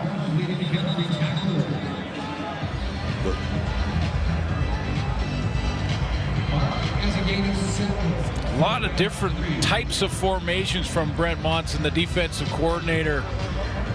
This staff has been intact for quite a few years now, and led by Huffnagel, the GM spot, Dave Dickinson, Mark Mueller, and Brent Monson, who's had to make some adjustments as the game has gone on. And more concern for the health of a player from Montreal is Jesher Antwi, who came on after that injury to William Stanback and ripped off some big runs, including one for more than 70 yards. But Antwi still getting some attention and on the field, taking a knee. Pretty good hit. That's Cameron Judge. Dave Dickinson said that was a big signing for them in the offseason, and he's had a tremendous camp. And he takes another hit, I think, late going over the top there, yeah. From the safety, Raheem Wilson, so. I think he's going to be okay. Antwi looks fine as he heads off. Said thrust into a difficult situation with their star feature back, William Stanback. A lower left leg injury and has left the stadium, as Sarah had reported, to get further attention and evaluation. So Montreal has to punt it away, a 51-yarder for Joseph Zima, as Marc-André cannot wrap up. Malik Henry reverses his field and ends up with a hard-earned return there for the Stampeders. Things looking better now for Bo Levi Mitchell.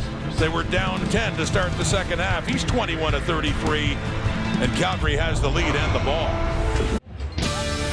The RBC Canadian Open continues tomorrow with second-round coverage as the best in golf tee off from St. George's Golf and Country Club in Toronto. TSN has exclusive tournament coverage all week long. You can tune in at 3 Eastern, noon Pacific to catch the action. American Wyndham Clark has the one-stroke lead. He's at 7 under. Top Canadian not too far behind at 4 under par. Tied with several others is Mackenzie Hughes of Dundas, Ontario. Watch that on TSN. Watch this on TSN. We got a finish, 10:40 and counting here at McMahon Stadium in the season opener. Ripping off a big run. Newcomer to Calgary, Dedrick Mills.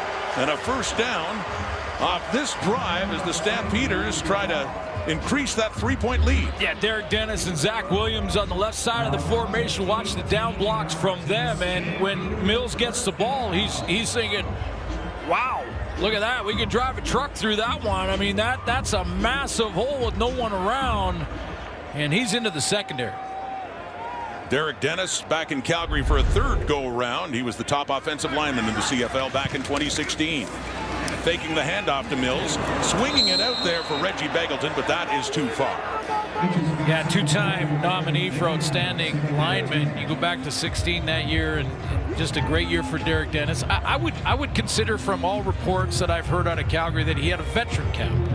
I'm going to call it a veteran camp. That's the nice way of putting it? Well, I'm going to say he had a veteran camp where, you know, this is a guy who has been an all-star and a dominant left tackle in the Canadian Football League. And, you know, maybe watching him in practice at times, you thought, has he lost a step or is he still okay? And then he gets out here and produces when the lights are on.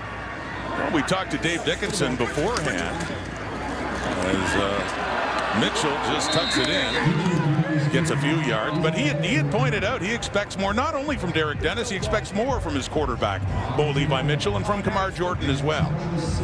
A demanding head coach, and well, they're your cornerstone guys. I mean, your left tackle, now he's at 33 years old. Kamar's at 33, and Bo Levi is at 32 years old. So those are your core guys that you got to get production out of. Looked like Bo was a little nicked there. Yeah, limping off the field is Bo Levi Mitchell. And punting again is Jimmy Smith. A punt of 52. He's kicked well tonight. Tyson Philpott, the rookie in his CFL debut, back here in Calgary on the return. Go back and take a look at that play, because Mitchell went down here after he took off. This is the second time he's run the football. You don't see that very often. I think the ankle maybe, or that toe maybe got caught underneath. Rolled on a little bit. Testing out that calf as well on the left leg. If he can't go back in, Jake Nair, the second-string quarterback standing by, who made his CFL debut against Montreal. Here's Antwi again. He is just fine, thank you, getting it up across the 35. and a first down for Montreal. Yeah, that was a key stop for the Montreal defense. The momentum had switched, the lead had changed, and they needed that stop when Vernon Adams couldn't produce a first down and had to kick it away. And they get the stop. That's giving a little momentum to their offense and a first down.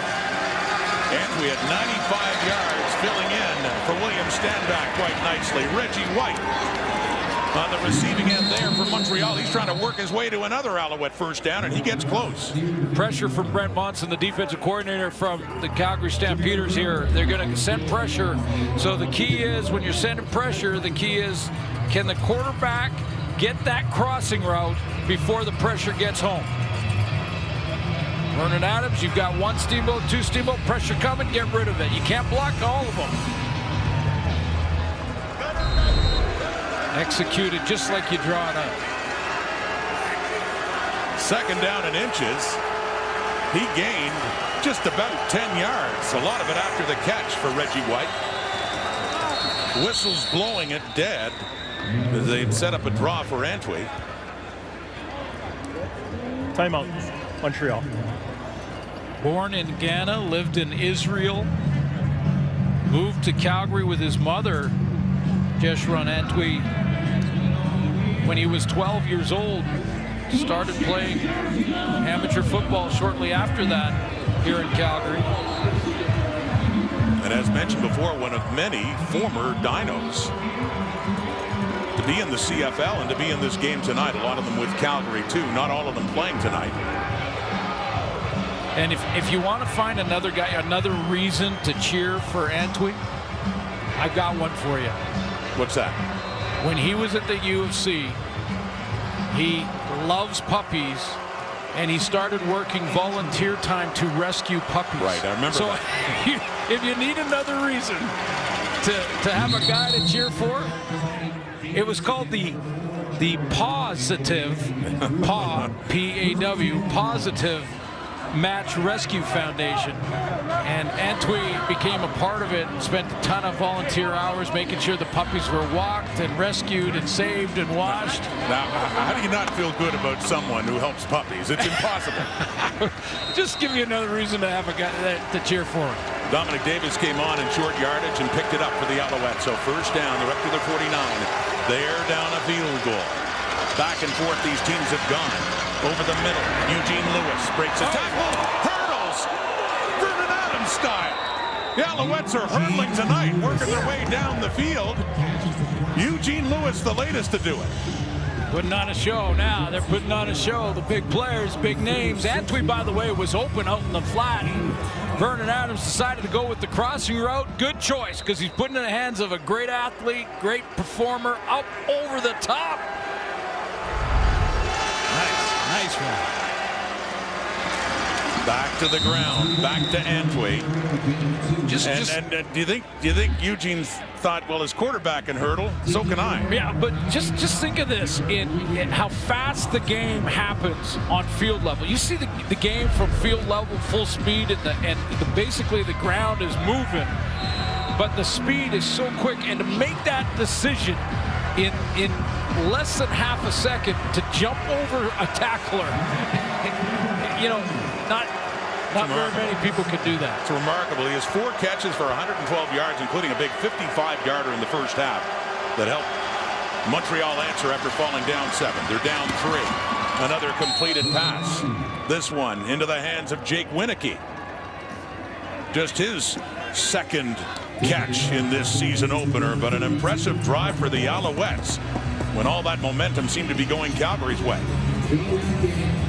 Especially when you consider, you know, the time that's running down right now. I mean, so time-consuming drive, about to get into the red zone. Entertaining game with 51 points on the board. 5:16 on the clock. Adams dumps it off to Antwi. And he takes it a few more yards. They were inside the 20.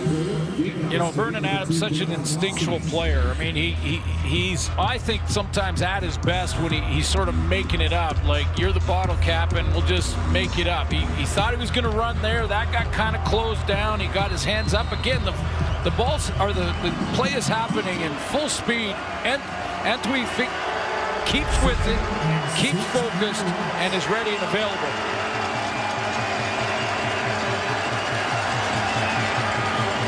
Second down and 5. Adams stepping up under pressure. Won't get what he needs. He is met there by Arimolade to prevent him from getting the first down yardage. He is taken down around the 15, picked up a couple more, so field goal unit to come on to tie it. Yeah, I think Kahari Jones actually looked at it and he thought, how close are we on this run? But yeah, way too short. You take the points here when you're down 3. Yeah, absolutely. That's a good tackle by Arimolade in space. It's a defensive end. The last field goal try by Cote was blocked by Mike Rose. If he's successful here, we could have a tie game again. From outside the 20, he is indeed successful. It was tied at 7. It was tied at 14. It is now tied again at 27. A change at quarterback for Calgary. We saw Bo Levi Mitchell injured in the previous set of downs for the Stamps. Jake Mayer, who made 3 starts in place of Mitchell last year, is in now, and his one and only CFL victory as a starting QB came against Montreal in Week 3.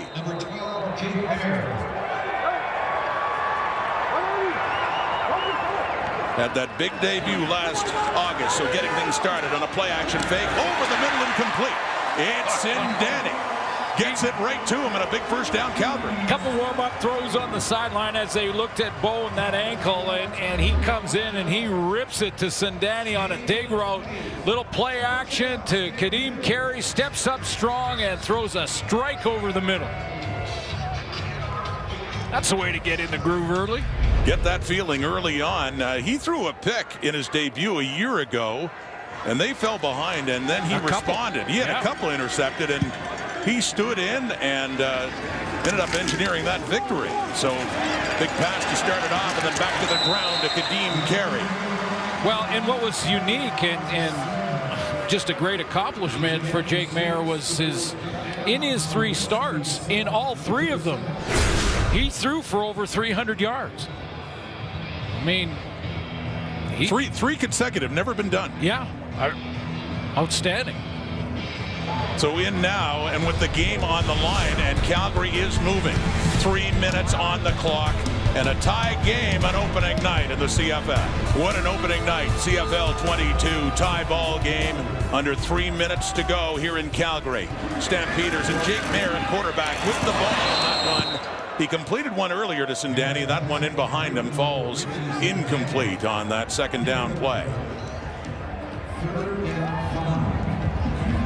Well, they may have had something out the weak side too. Looked like Kadeem Carey was trying to leak out that way, and timing throw that was a little high and outside.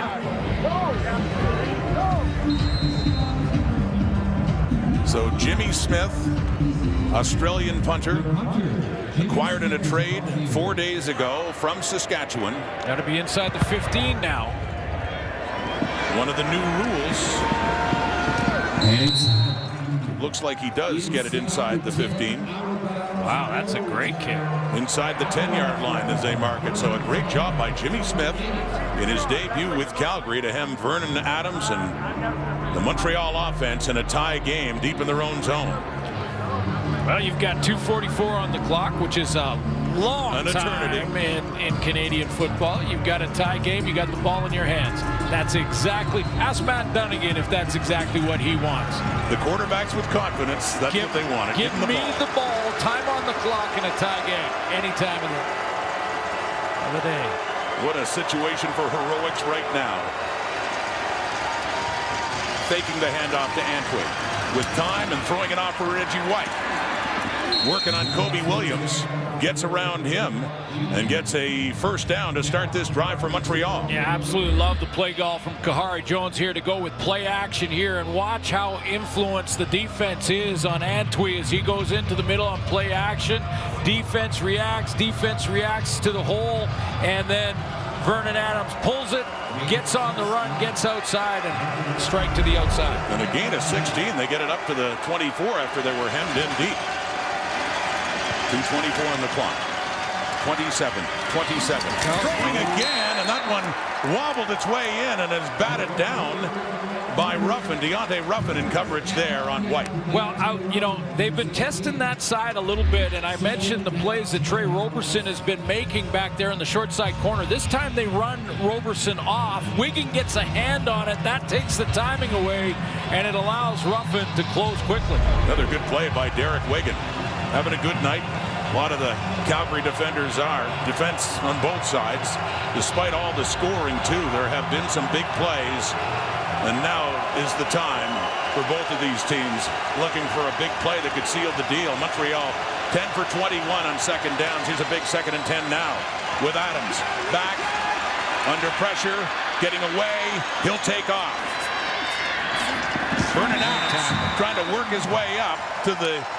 It's up to around the 30, but still not enough for a Montreal first down and a good shoestring tackle. Yeah, Vernon Adams, great runner in the open field. I mean, he's like an elusive receiver, tailback. He gets out there, and Kobe Williams is going to make a huge tackle.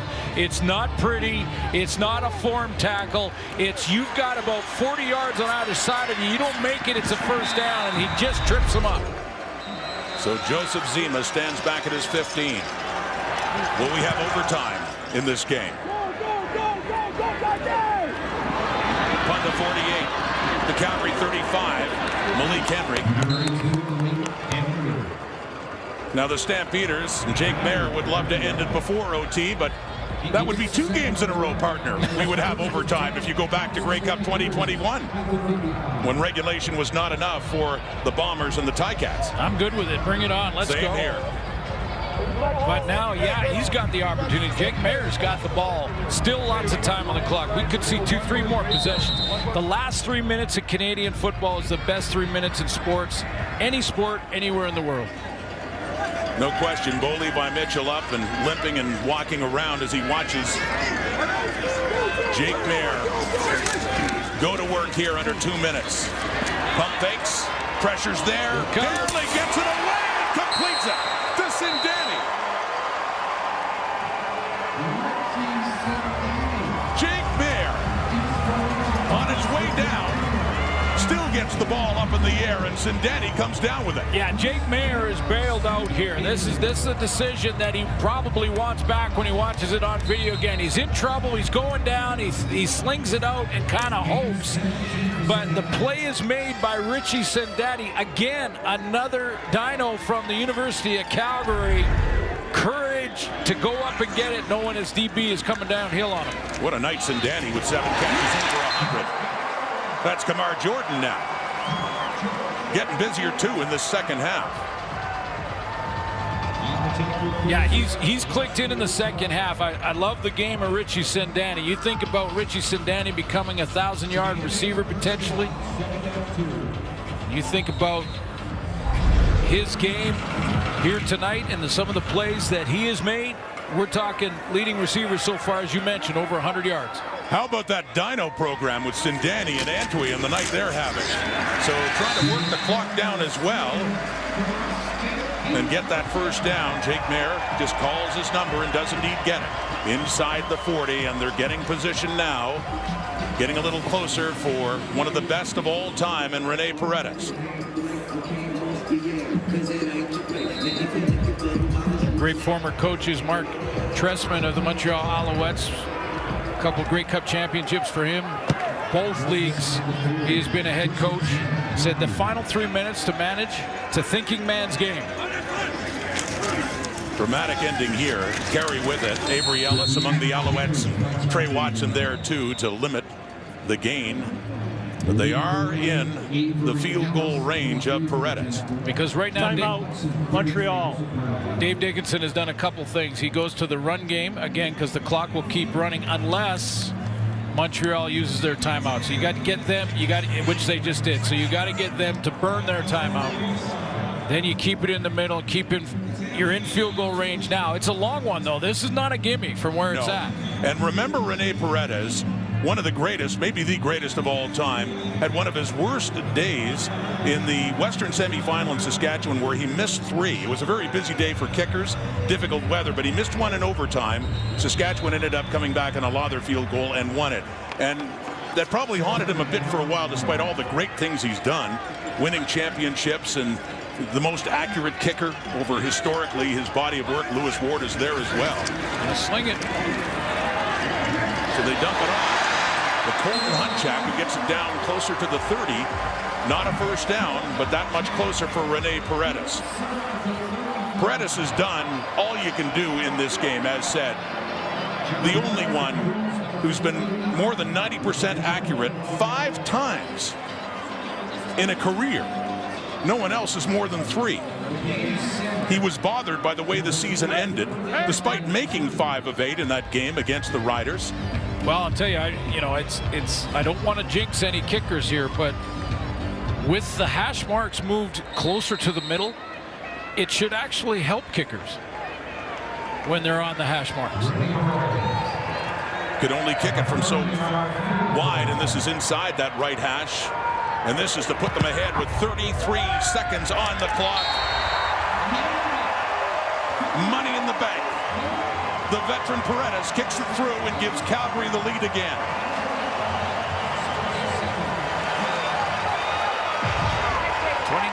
Seconds still there, but the hold was there, the kick was there, money down the middle. As you mentioned, pressure on, and this is not a gimmick.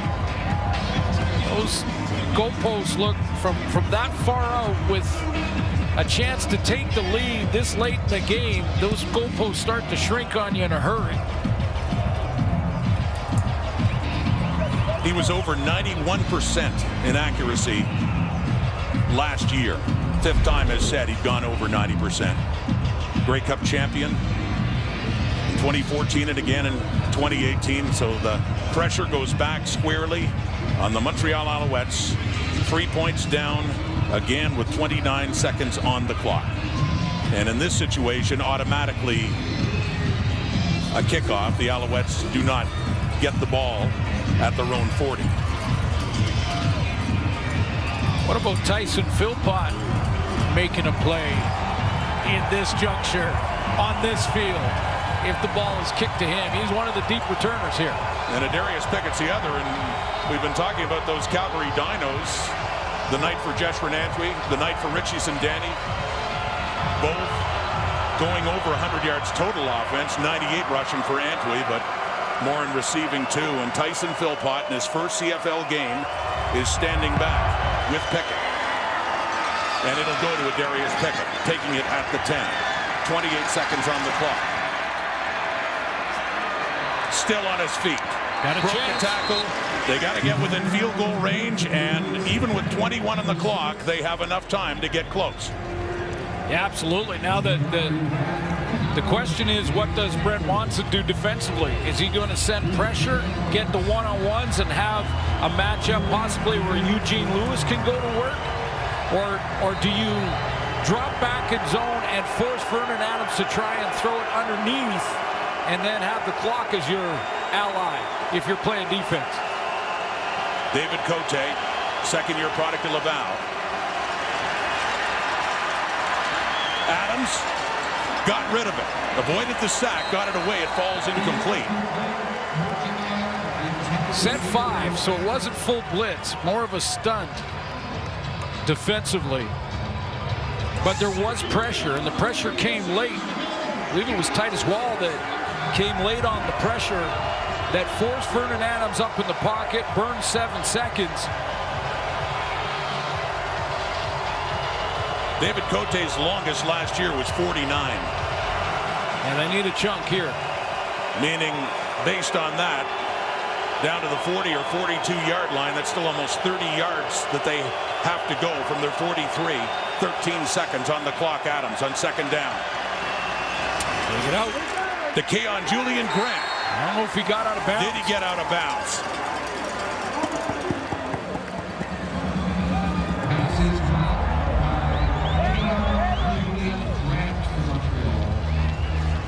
Up to the 52.5 of Montreal. seconds.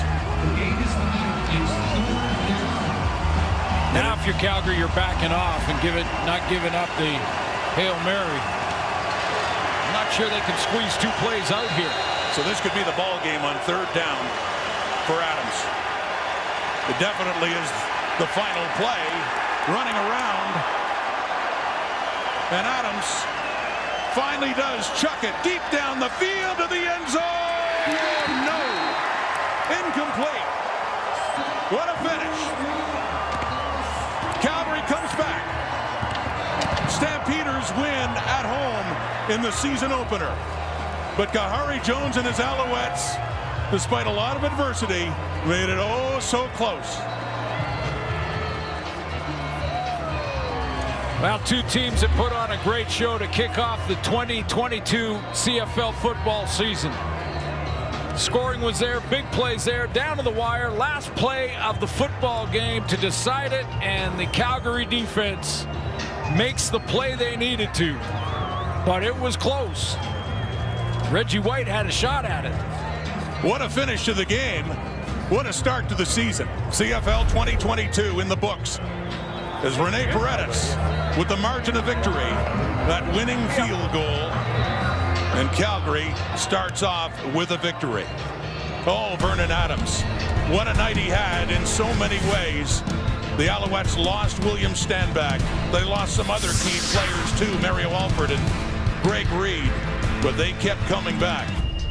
But it's the Stampeders overcoming adversity as well. And ultimately they do prevail. We enjoyed this, and it'll keep going too. Tomorrow night in Winnipeg, and a doubleheader on Saturday in Week 1 in the CFL on TSN. Thanks for watching, everybody. Have a great night.